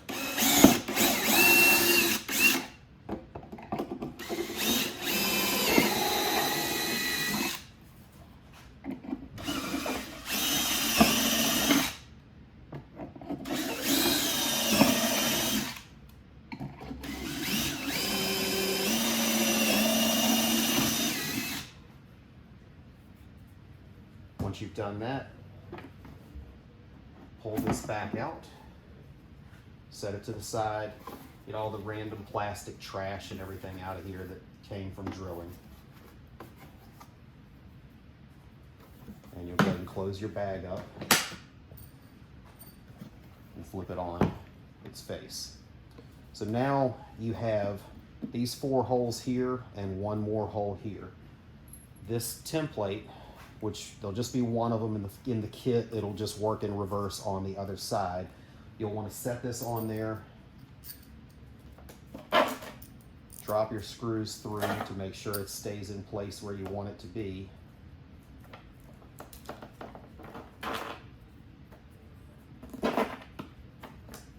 And now you'll take a Sharpie and trace this out to give you the dimensions for the hole that you'll be cutting. So just take in place or push down on the gasket here.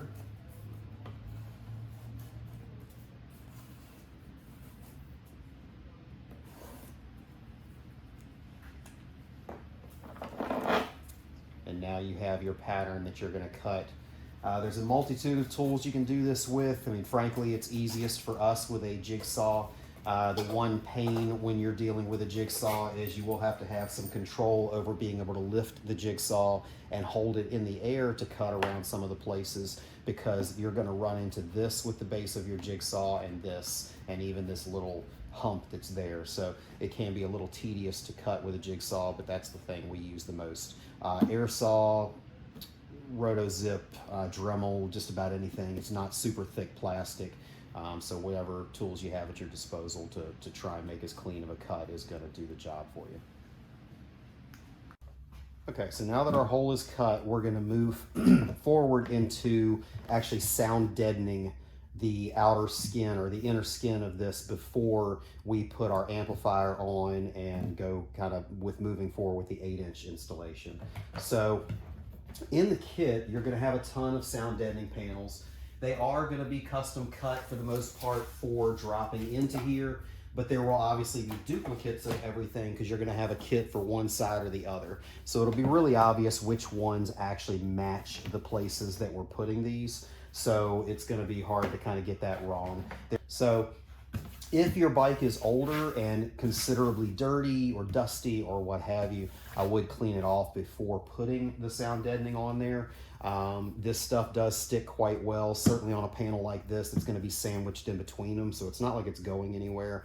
But if it's really dirty, clean it off, maybe take some rubbing alcohol and just wipe it down, let that evaporate. That'll ensure that this stuff sticks really well.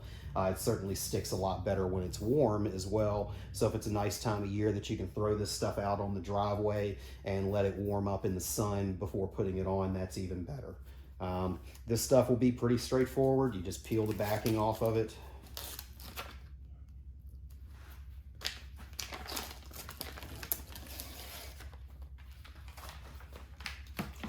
And start working on placing it.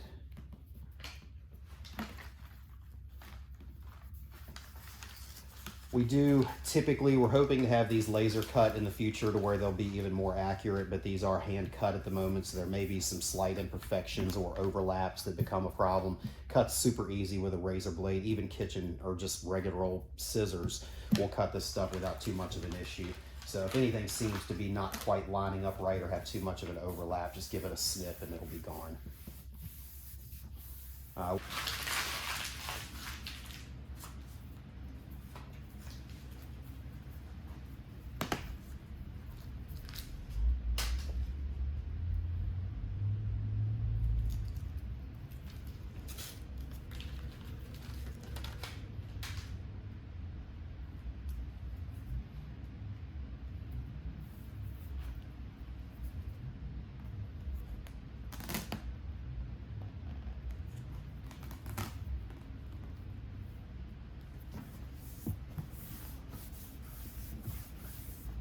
So that does it for that outer skin. Excuse me. The top piece here is one very large panel that goes all the way across the entire thing. So to get that put on, you're going to need to remove or at least completely loosen this entire apparatus here.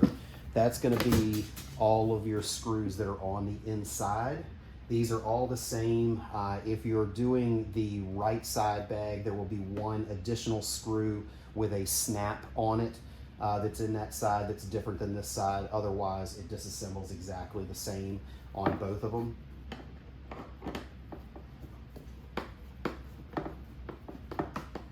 These 4 screws are unique, so they are not like the other screws, so it'll be very easy to tell these apart.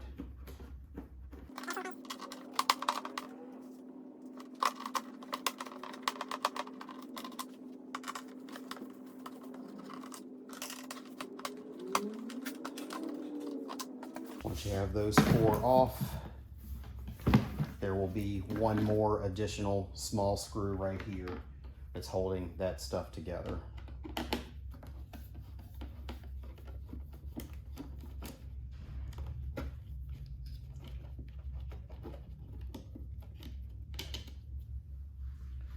So on this side, you have your seat release here, so you will have to kind of finagle this to get that through.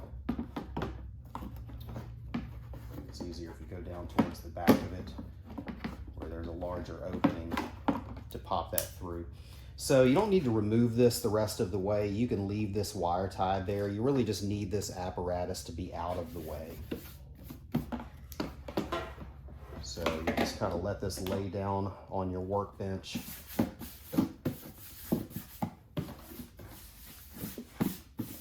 Dust everything off here a little bit. But this is going to lay across here and go all the way around on both ends. Should be some notched out holes for screw access, different things like that. Again, if those are slightly off from us having hand cut this, just do any extra snipping you need to, or if these don't quite line up, do anything that you need to there as well.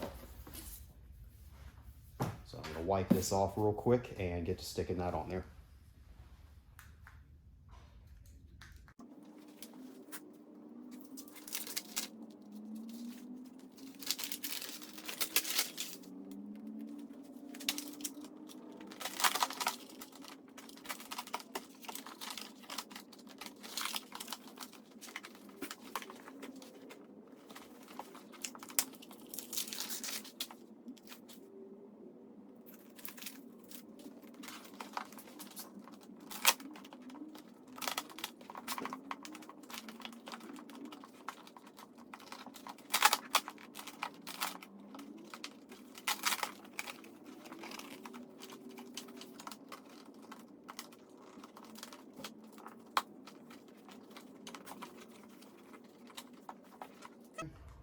So now that we have that done, you will put this back together so it's not flopping all around on you.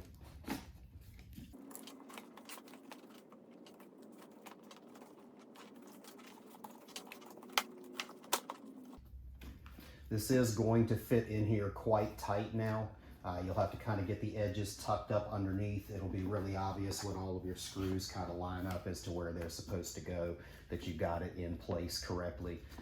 But obviously you need to make sure that those line up properly and get docked in. It will make the handle maybe a little bit stiffer than it was before, but the apparatus will certainly still work exactly the same as it did before.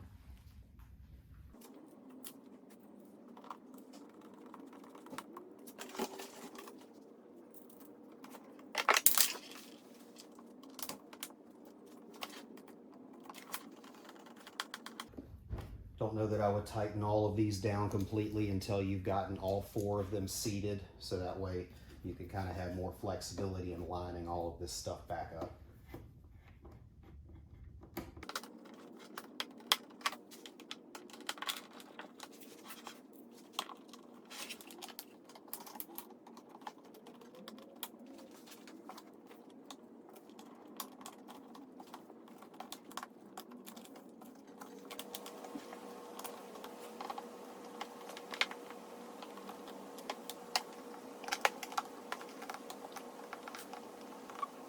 See if I can reposition the camera because I really need to block it completely. Okay, so you will need to give this a pretty significant squeeze in as you're screwing that up in there.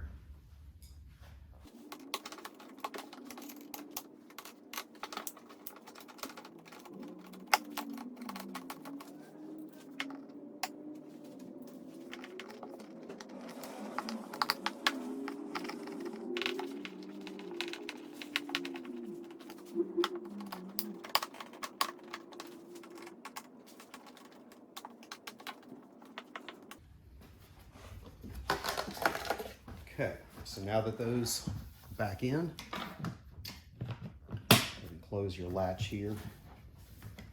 We have sound deadening coming all the way down to this edge. We'll have a piece that goes into here.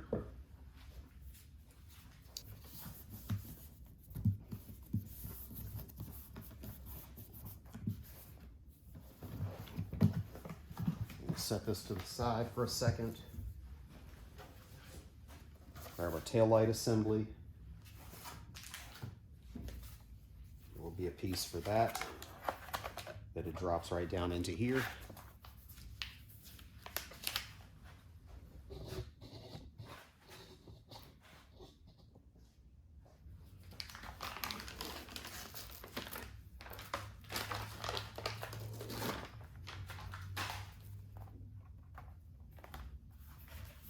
Yeah, none of this is terribly precise. It's all just preventative to keep there from being extra noises that are inevitably going to happen with a subwoofer in a plastic enclosure. Set that back to the side. We have the other top panel that we pieced off.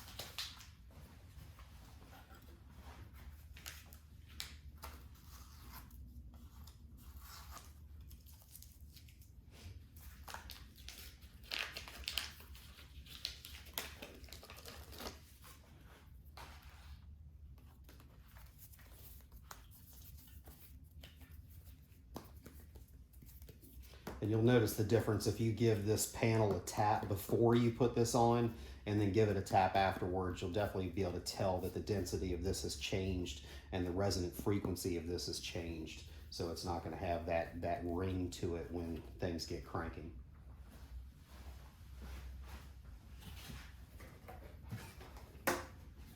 And then in this case, we've already done our speaker installation.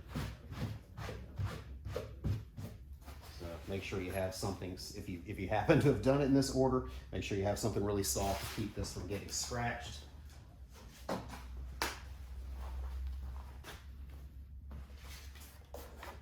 Put your pod face down here. And there's going to be a couple pieces to go on this as well that will go into here and here to cover that up. There will also be holes cut into it here and in the other tip to cover where your actual screws are. I did miss those when I was templating this, so if I happen to miss it on yours, again, just cut it out with a razor blade real quick.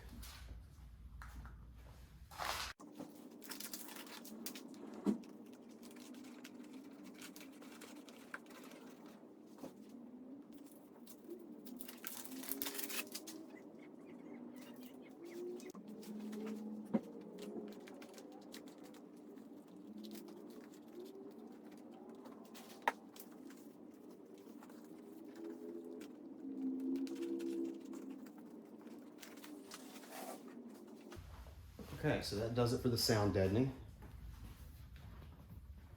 We're going to go ahead and work on doing the amplifier portion now, so we can still flip the bag all around and do everything related to that without worrying about the subwoofer screening getting damaged in some way, shape, or form.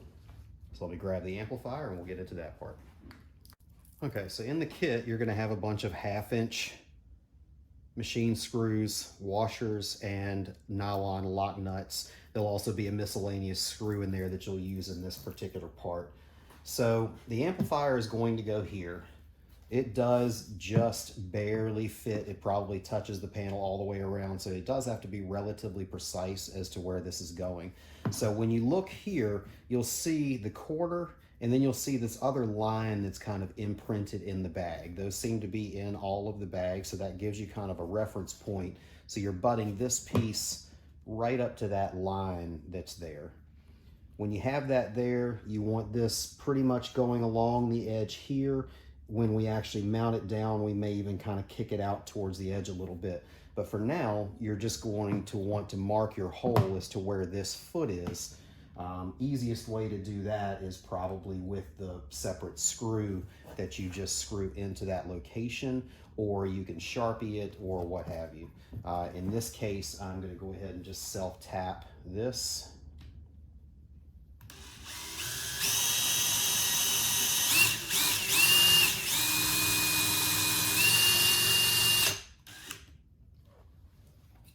And give myself a little hole to run off of.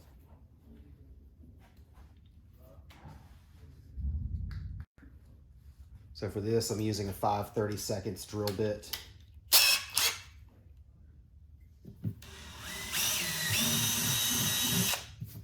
Drill through there,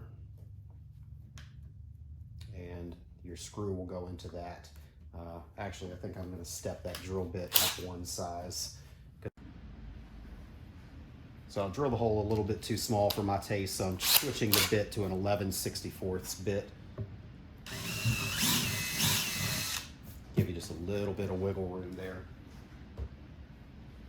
So once you've done that, take one of your 1/2-inch number 8 screws, pop it through there.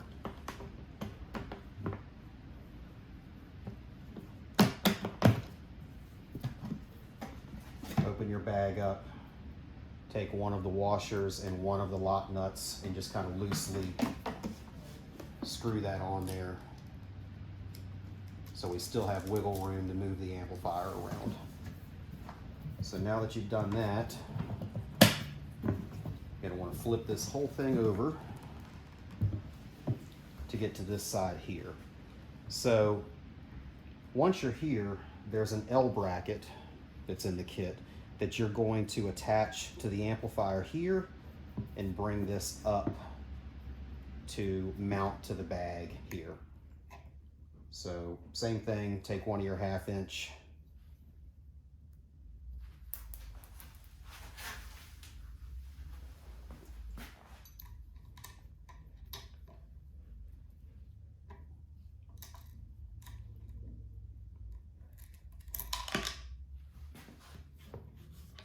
try not to keep dropping it like I do.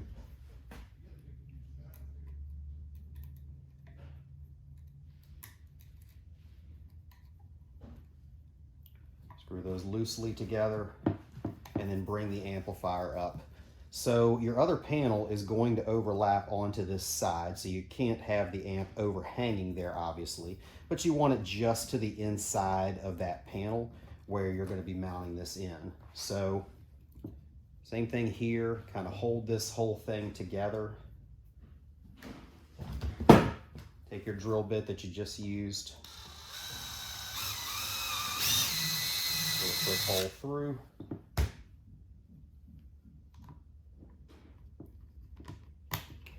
Drop your 1/2 inch screw through.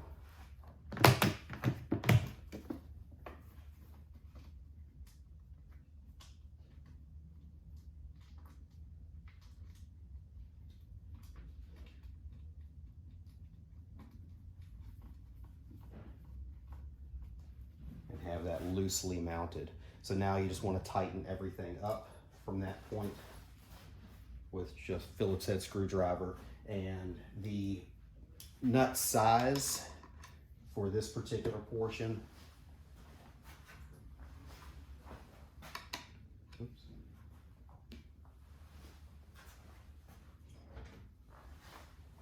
is an 11/32 that fits on here to be able to hold that nut on the other side.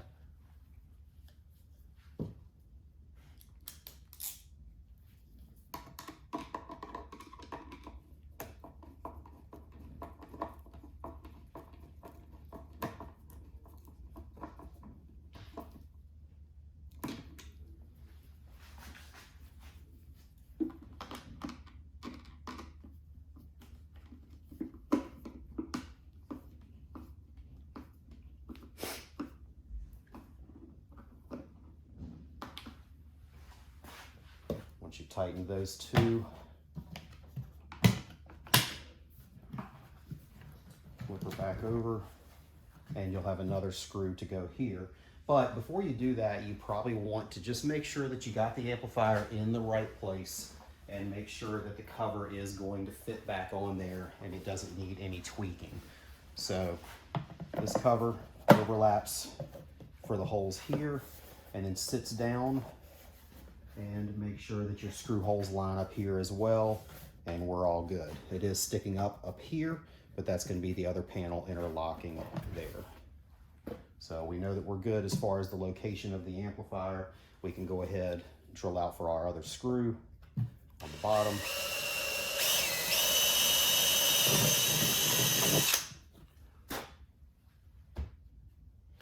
And add that screw in as well.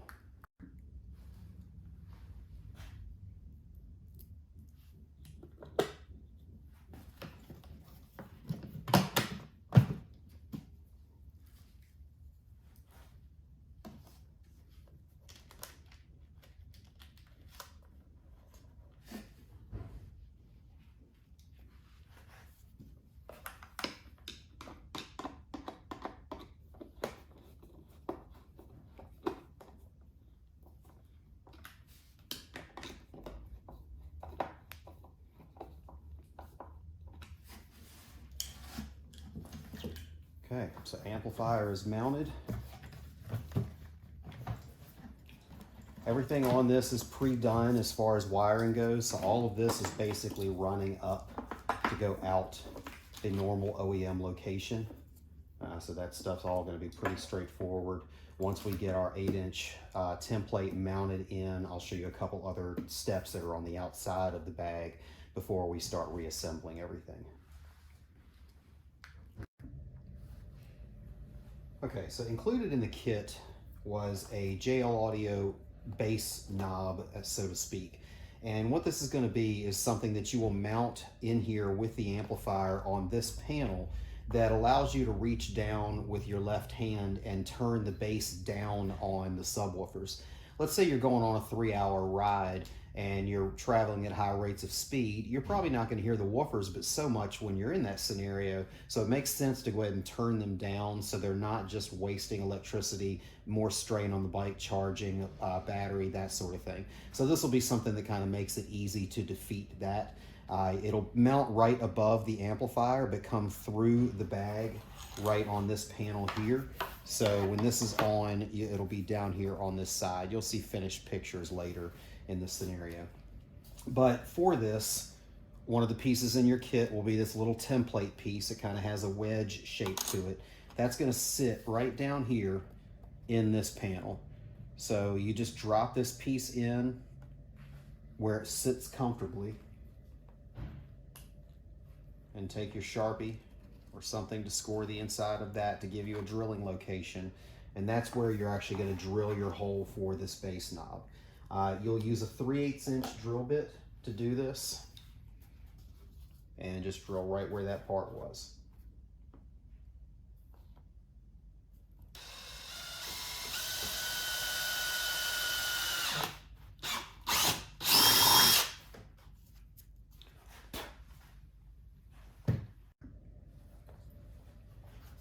So once you have that drilled out, you'll take this.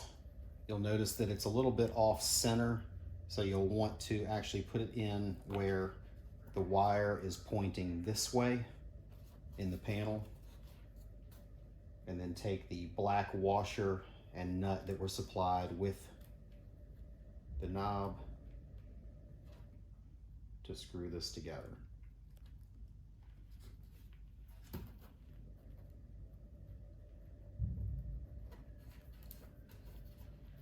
It's an 11mm socket for that.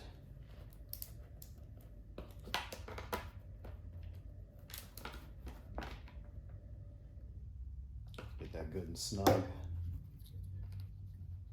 And you can pop your knob back on there, and that will go right in here above the amplifier. We'll get into the wiring portion of it here shortly when we're actually doing reassembly.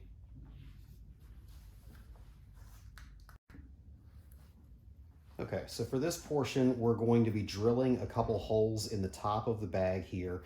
These link up to the 8-inch mounting apparatus to these two holes that'll be in the top.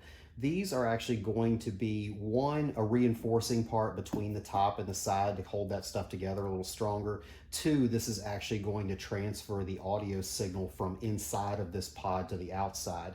So when you look inside of the bag, you're not going to see any wires of any kind for this entire installation. So that'll make a little more sense once we get a little farther in. So what we have here is this little curved kind of kinked portion with a little piece here. So in your kit, there'll be a little jig for the left and the right that are made for actually marking and drilling your holes here. So in this particular case, we did not have this kit pre-done for these. This was a new addition. So I'll just lay this here loosely, take my razor blade, and cut around the section that this piece is going to go, and just remove that. So once you've done that, this bracket will sit right down on here. It is contoured to it. It's going to butt right up against this little flat piece that's sticking off the side, so it should fit in there good and snug. You're going to take the drill bit that's included in the kit for drilling out those other holes that we drilled, and it's the same size drill bit that you use for this here. So take this bracket, push it down on there firm.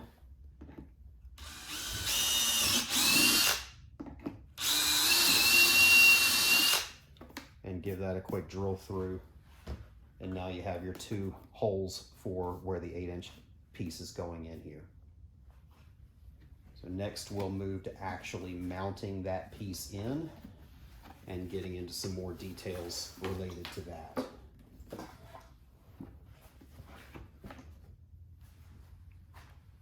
So you're going to take the 8-inch again, put it with that bottom edge first, slide it in here good and tight, give it a push down into this corner to make sure it's seated properly. That should line all of your holes up that you did earlier. You'll want to slide those screws in. There's 4 long ones that do these 4 right down here at the bottom, and then this one up top is a shorter 2.5-inch long screw. So once you put those through there, you'll take your lock nuts. This is going to be using a 3/8 inch drive for holding the back side of it, and then a Phillips for the inside.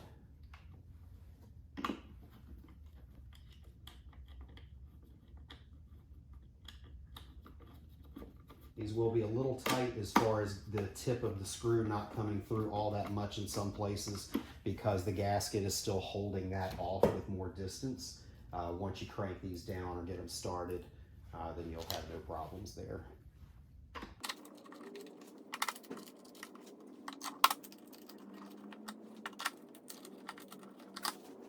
So now that we got all those started, we want to crank those all down fully good and tight.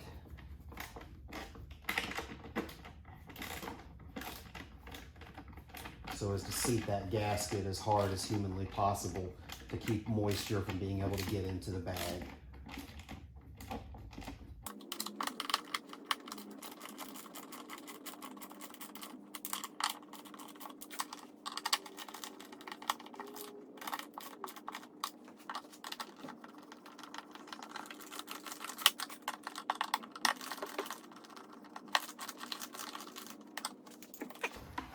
So now that's tight and in there, we're going to drill our porthole out. So the port is technically optional. If you do not want to actually open that up, you don't have to. It does cause there to be more output from the system. You do get a little extra hump by having this ported, but the most ideal sounding scenario is going to be your port open with the bag about half full of material. So don't be shy about putting stuff in the bag. Technically, this is going to be tuned the best if it's about half full. If it's completely empty, it's fine. If it's completely full, it's fine. It's just going to smooth the response out a little bit and you'll have just a tiny bit less bass. We do have in the kit, you'll see these big rubber plugs with the wing nut that plugs into here and tightens in. So if you are riding in the rain, the frog skin here will keep the moisture out of here. And to keep water from getting up into this port and into your bag, you'll pop that plug in there, crank it down, and that'll seal it off. You'll lose a tiny bit of output for when you're on that ride, but that's a lot better than filling up the bag with water. So that's gonna be where your hole saw comes in, it came in the kit.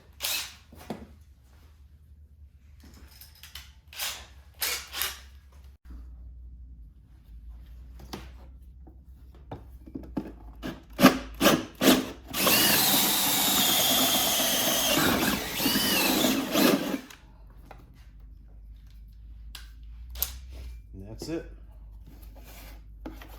Clean out all the excess plastic shavings and things that are left behind.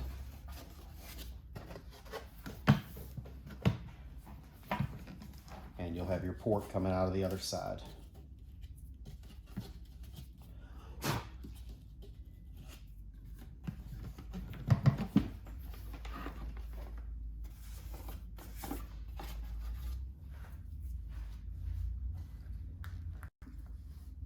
Okay, so now that we have our porthole drilled out, as much as we think the frog skin will keep moisture out, there's still a possibility that something might find a way to seep its way in here. So we do prefer to put a couple weep holes down at the bottom on the inside of this so that water has the chance to seep out of that versus kind of staying against the gasket and potentially seeping its way into the bag itself and getting something wet. So you'll want to just lay the bag completely flat and then find the lowest portion here to maybe drill a hole or two with that drill bit that was supplied.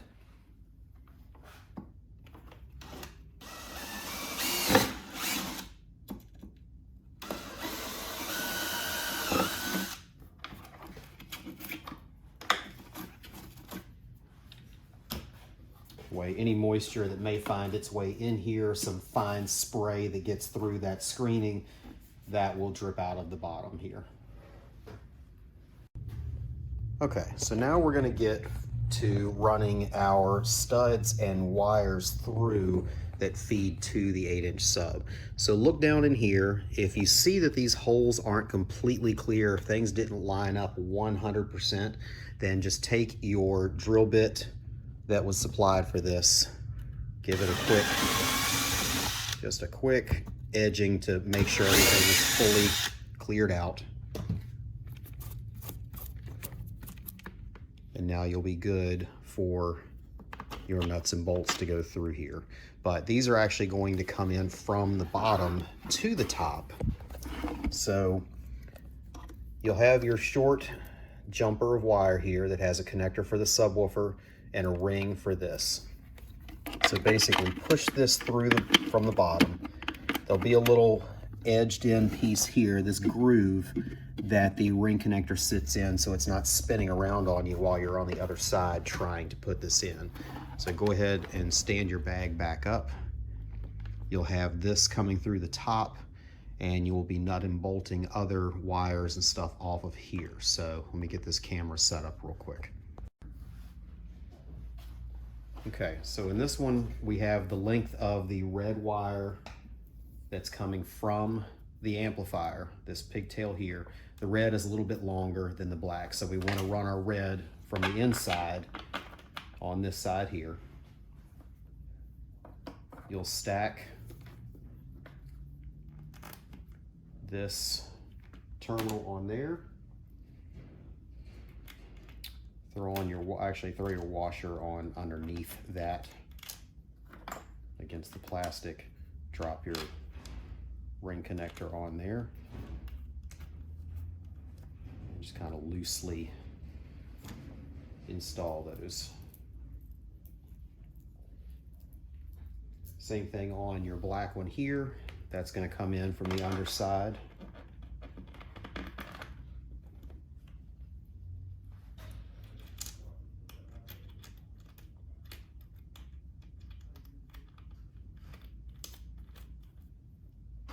And loosely install that one as well. Might help if I actually put the ring connector in there, huh?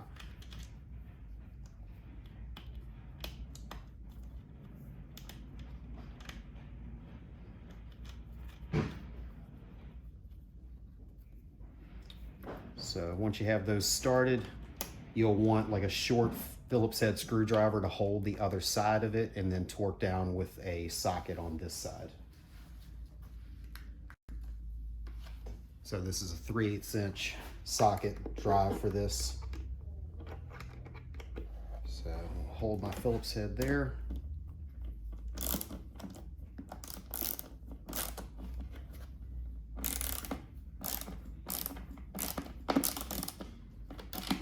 Sometimes you'll have to kind of help guide or keep the wire. The ring connector here will try to spin. You do want it kind of this way to where it's not overlapping the outside edge of the bag. So you do want to give that a little bit of a turn.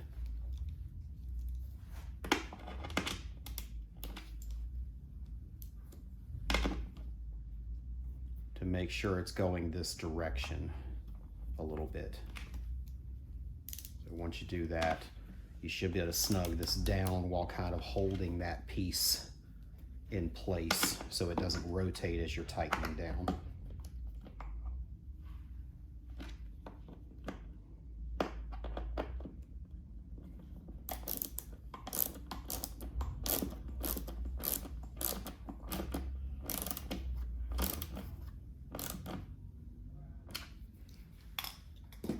That's it. These are both tight. So this pigtail here, once it gets run through, is going to go over for your other bag to feed that subwoofer there. And in here, you have one wire going to one side, one wire going to the other side for connecting to your subwoofer when you drop that in. One thing of note, before you put your subwoofer in, make sure you vacuum or get any kind of shrapnel or any pieces of plastic that have fallen into here, because you don't want those jingling around in there because you're not going to be able to access them later. Okay, so now it's time to drop our subwoofer in. And so what you have here is an AudioFrog GS8. It's a dual voice coil subwoofer, meaning there's a set of coil connections here and here.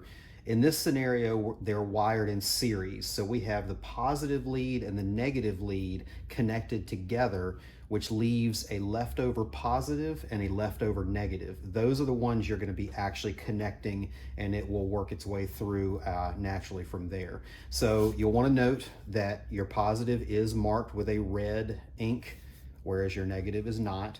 So you're naturally hooking your positive to the red one here and the negative here.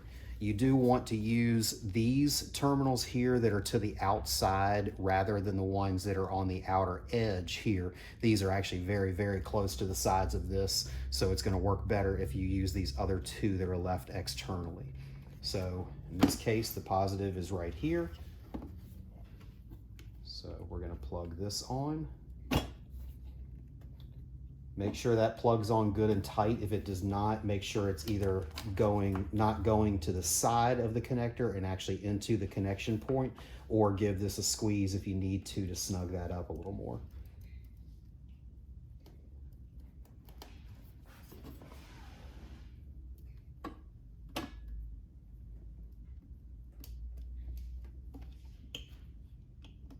So I may have given this one a little too much of a squeeze. Be careful there, because that does make it very difficult to plug on if you've over tightened it.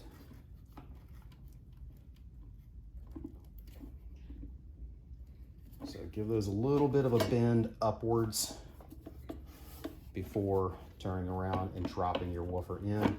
Obviously make sure the wire doesn't get up underneath the woofer or anything to that effect.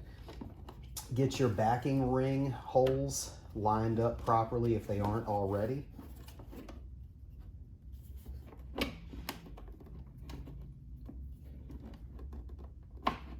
And drop the woofer in, and it's ready for you to put your screws back in to hold that in.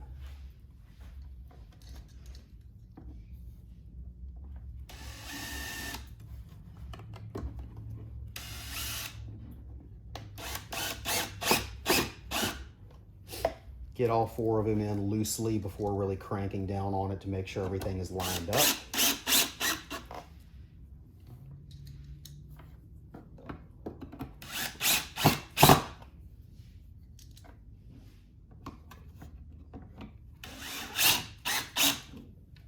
Now that you have those in there a little bit, go ahead and take a look through your frog skin on the back. Make sure you didn't inadvertently knock any of your connectors off or anything like that. And then you can go ahead and tighten this down fully and be ready to move on to the next step.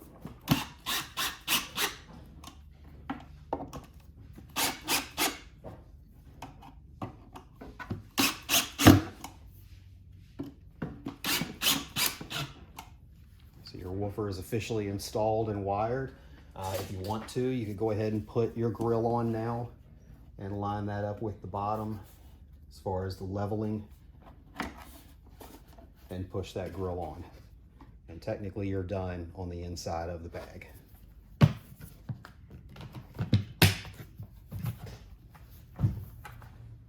So now we're going to move on to some of the leftover wires from the amplifier and putting all of this back together. So first and foremost, you have your power and ground. Those are already terminated with quick disconnects. Those are going to be running right up here and going out the same path as all of the factory wires through the hole that's on the cover that goes back on here.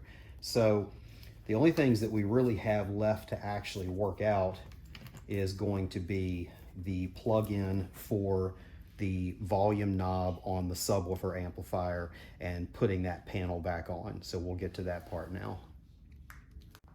Okay, so now we're going to put this cover back on over the amplifier. So the one thing that was left over to do is to go ahead and connect the bass knob in here together. So we have this short jumper that will plug onto here and then plug into this piece here. We did supply some dielectric grease for these connections, but I would not suggest putting it into the connector and then plugging it in, because these are very, very low voltage communications and we're not sure if the dielectric grease will interfere with that. So it's better to be safe than sorry. So a little bit messy, but take some of your dielectric grease, squirt it around the connections on the outside of each of these, just to kind of create a moisture barrier of some sort, just in case some water actually gets into here. I tell you, we've done a lot of these bags for speakers and various other things. It's very rare that we see any real evidence of water, but we'd rather play it safe. So as messy as that is, that's what you're going to want to do there. So go ahead and place your panel back where it goes.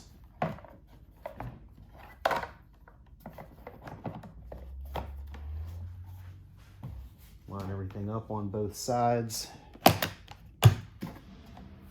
Go ahead and put a couple of the screws in.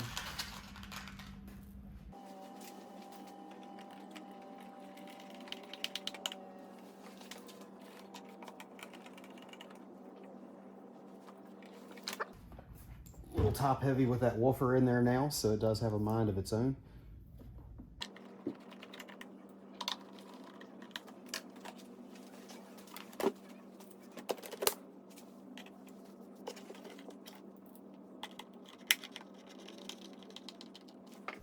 Okay, so that's now on.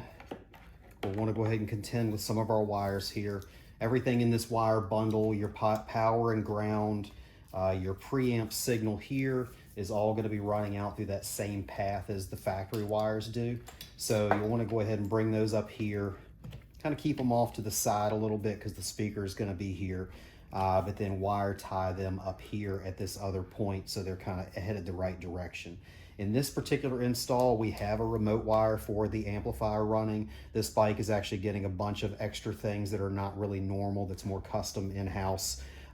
So in the normal installation, you will not have a blue turn-on wire. The amplifier, like all of the other amplifiers in our kits, are automatic turn-on when they sense signal coming into them from the factory radio.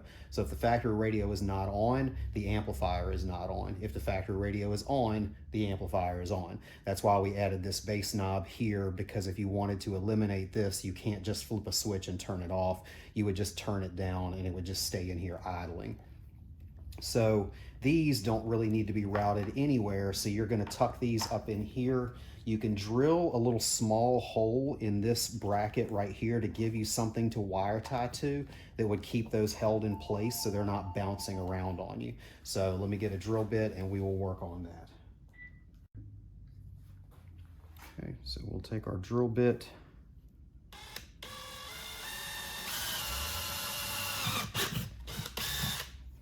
One small hole there, and that'll give us something for our connectors here to wire tie to.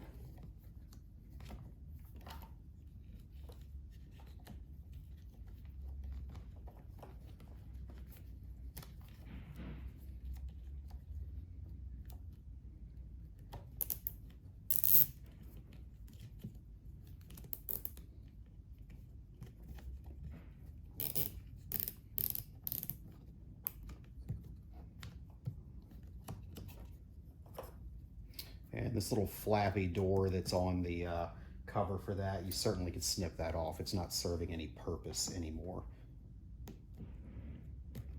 So one less thing to be in the way here.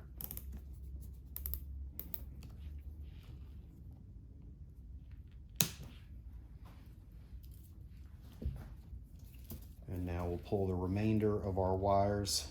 Kind of position it down, make sure it's got plenty of wiggle. When the new panel goes in with the speaker on it, the stud for the bottom of that panel is going to be right into these wires, so you will be paying attention to kind of nestle it in between them so it's not stabbing anything.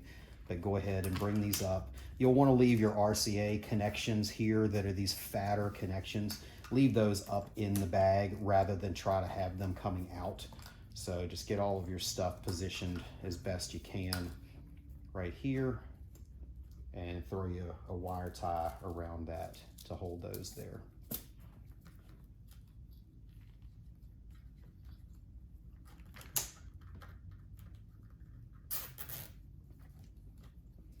I like to leave this wire tie loose. It gives you wiggle. These are actually going to be quite a pain to run through the panel because there are so many of them. So it would be nice to have a little bit of wiggle room here, but at least keep them from falling all over the place while you're trying to reassemble this.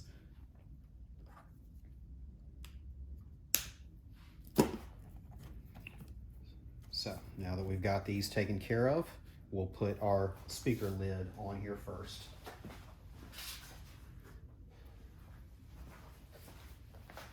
So with this, we have our pigtail that's coming out for the speaker wires for this. So you'll need to make sure that's routed over in the same direction.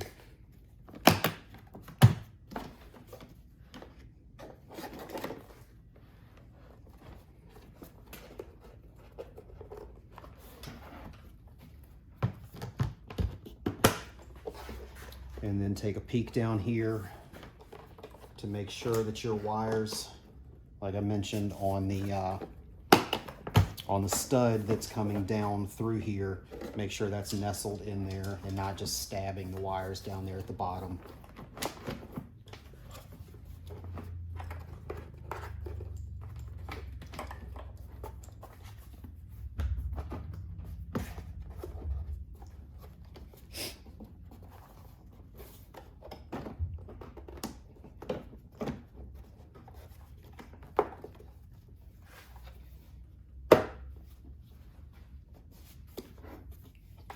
That on. Double check that all of your cables are coming through the side out here, and then go ahead and throw some screws in here to hold this in place.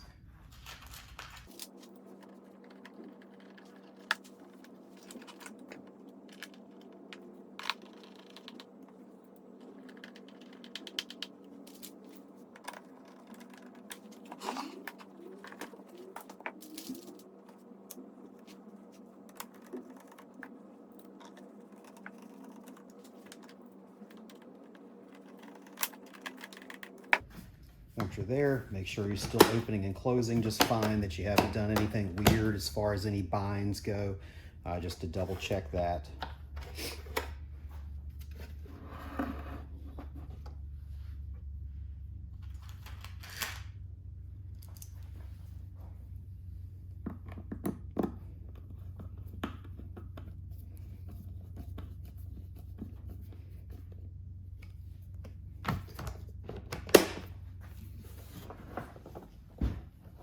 Around to our brake light. Don't forget to plug this back in.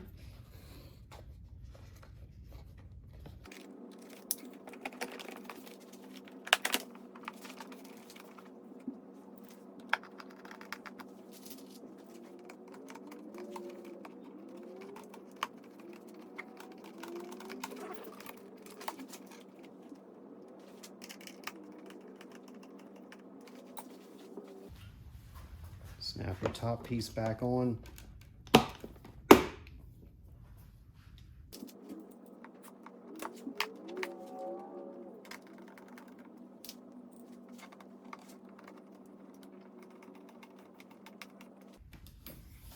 Okay, double check around any other screws that may be missing.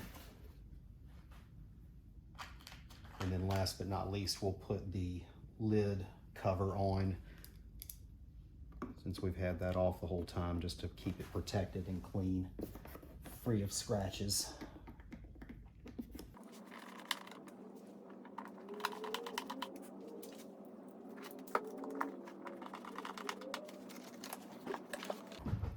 Make sure everything's out from underneath it so it can lay on its back without that frog skin being damaged. And then we'll work on getting this lid put back together.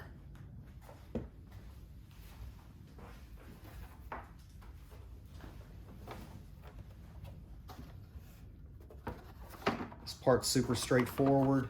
Just remember that you had 3 screws that had those little washers, little fabric washers on it that go in that center location. So just remember to put those back in the same place.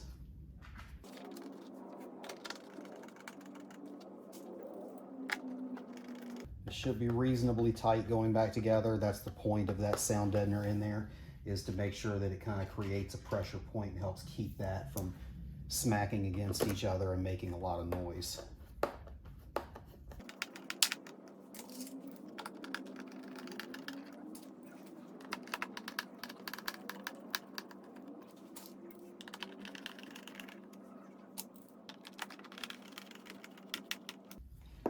That's it. So if you have any screws left, there should be somewhere for one of those to go, so you may have to look around.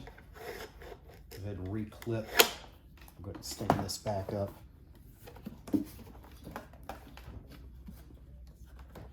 Reclip this door.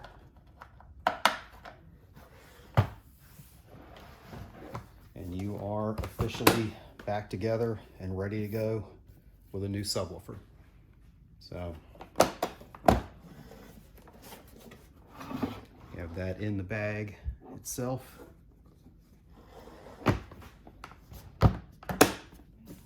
And this on top, and we'll get to taking this back to the bike and show the reassembly procedure. So just a quick addendum for the people that'll be running our stage 5 and 6 kits. You'll also have a add-on harness for getting signal to the subwoofer amplifier. So when you're running your rear harness, you'll also be running this harness at the same time.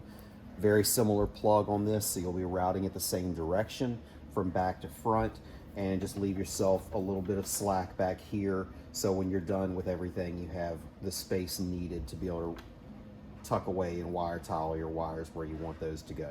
So this plug will be back here with a few inches to spare, and then run that along to the front to a Y splitter that will also splice into the video to show you what you're doing there.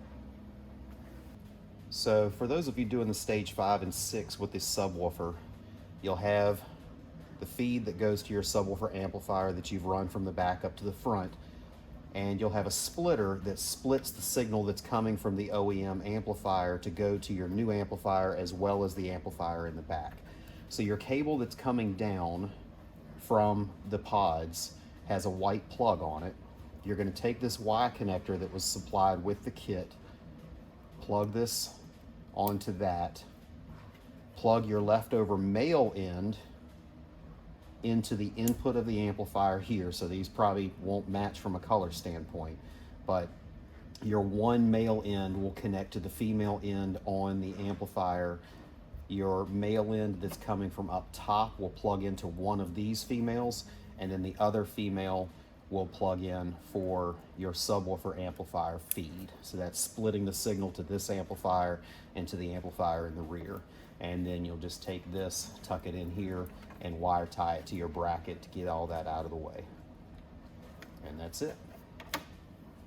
Okay, so now we're gonna put the bag back on the bike. I would suggest having one of your bolts handy to where you can actually put that in to hold the bag on once you have fished all the wires through. With the additional weight on the bag, I don't know how much trust I have in that little plastic clip to snap in, and if the bag obviously were to fall off, that would be quite the problem. So just try to have that handy. Go ahead and position the bag where it's supposed to go. Make sure all of your wires and everything are out of your way. Get that hooked on the bar in an approximate correct position. And then you're going to have a lot of wires to fish through the factory hole that's here. So generally speaking, start with your bigger plugs, because the more you fish through, the more space or the less space you're going to have. So start taking those through where that OEM plug goes.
Make sure you can get it to a position to get that factory plug plugged back in and snapped into position. So now that clip is holding it, but again, I wouldn't trust that so much. I'd keep a hand on it. Pop your door open and at least get one of these fingered into place so you have that backup holding the bag on.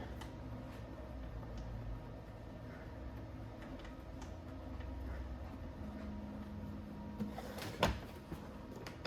So now we have a little safety backup there. You'll want to go ahead and reattach your seat release, pop that clip in. You'll have a bunch of different plugs to plug in at this stage. So your power and ground are going to be pretty obvious. We have our short power and ground jumpers that we'll run here in just a second. You'll have your input to the amplifier, or sorry, this is the one coming from the front that's going to plug into your input here. You'll have your speaker pigtail coming off of this speaker here. It's going to plug into your right side speaker lead that you've run. You'll have this jumper here, which is going to go over to your other jumper that comes from the other subwoofer. So that will just come right across and plug into here. This will be your leftover lead for your other rear speaker. And you'll have your power and ground. Again, the remote is something that's not normally run. This system is being done a little bit different, so we have that there as an extra piece. If you ever need to do something like this, there is a switched power lead in the plug for a top case that you can access. So that is something just for future reference. There is an on and off power lead there that you can use. So we'll go ahead and get to running where our power and ground go. And then it's just a matter of cleaning these up, wire tying them out of the way in the arrangement that you prefer. Everything that's back here is plug and play in one direction only, so you cannot inadvertently plug something in wrong. About the only thing you could get wrong would be to get your right and left backwards for these speakers, which isn't really going to be a big deal anyway. But every other plug is independent, none of them match, so you're not going to get any of this messed up. So you don't really have to worry too much about following directions, because if it plugs in, that's where it's supposed to be. So with your power and ground leads that we supplied, they'll be pretty obvious. They plug together.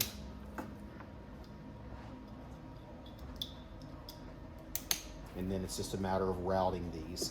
So in our opinion, run your ground down this side if the ground on your bike is on this side. We have seen variances in the bikes. I don't know if it's GT, GTL, Bagger, which models that have the positive and negative reversed. But whichever side your positive and negative are, that's the way I would run them. So run your ground down this side here, same route that you did for your other cables. Again, leave yourself some wiggle room up here for servicing. Run that down and ground it just like you did your amplifier.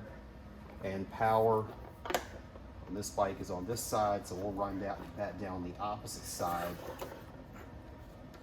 and run that to where your fuse holder is. Just like with your other amplifier, you'll be doing the exact same thing with the fuse holder there to be able to run this power to there.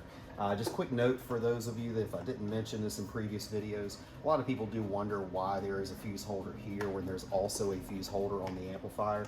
The fuse that goes at the battery is protecting the wire. So say this wire was cut through somewhere along this path and shorted out, it would simply blow that fuse.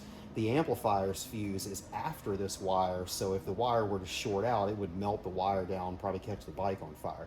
So the fuses that are at the battery are to protect the bike and protect that wire. Worst thing that happens if a wire shorts out is it blows the fuse in an instant and everything is fine. So that's the reason for that. Once you've made those connections and everything there, you go ahead and clean this stuff up.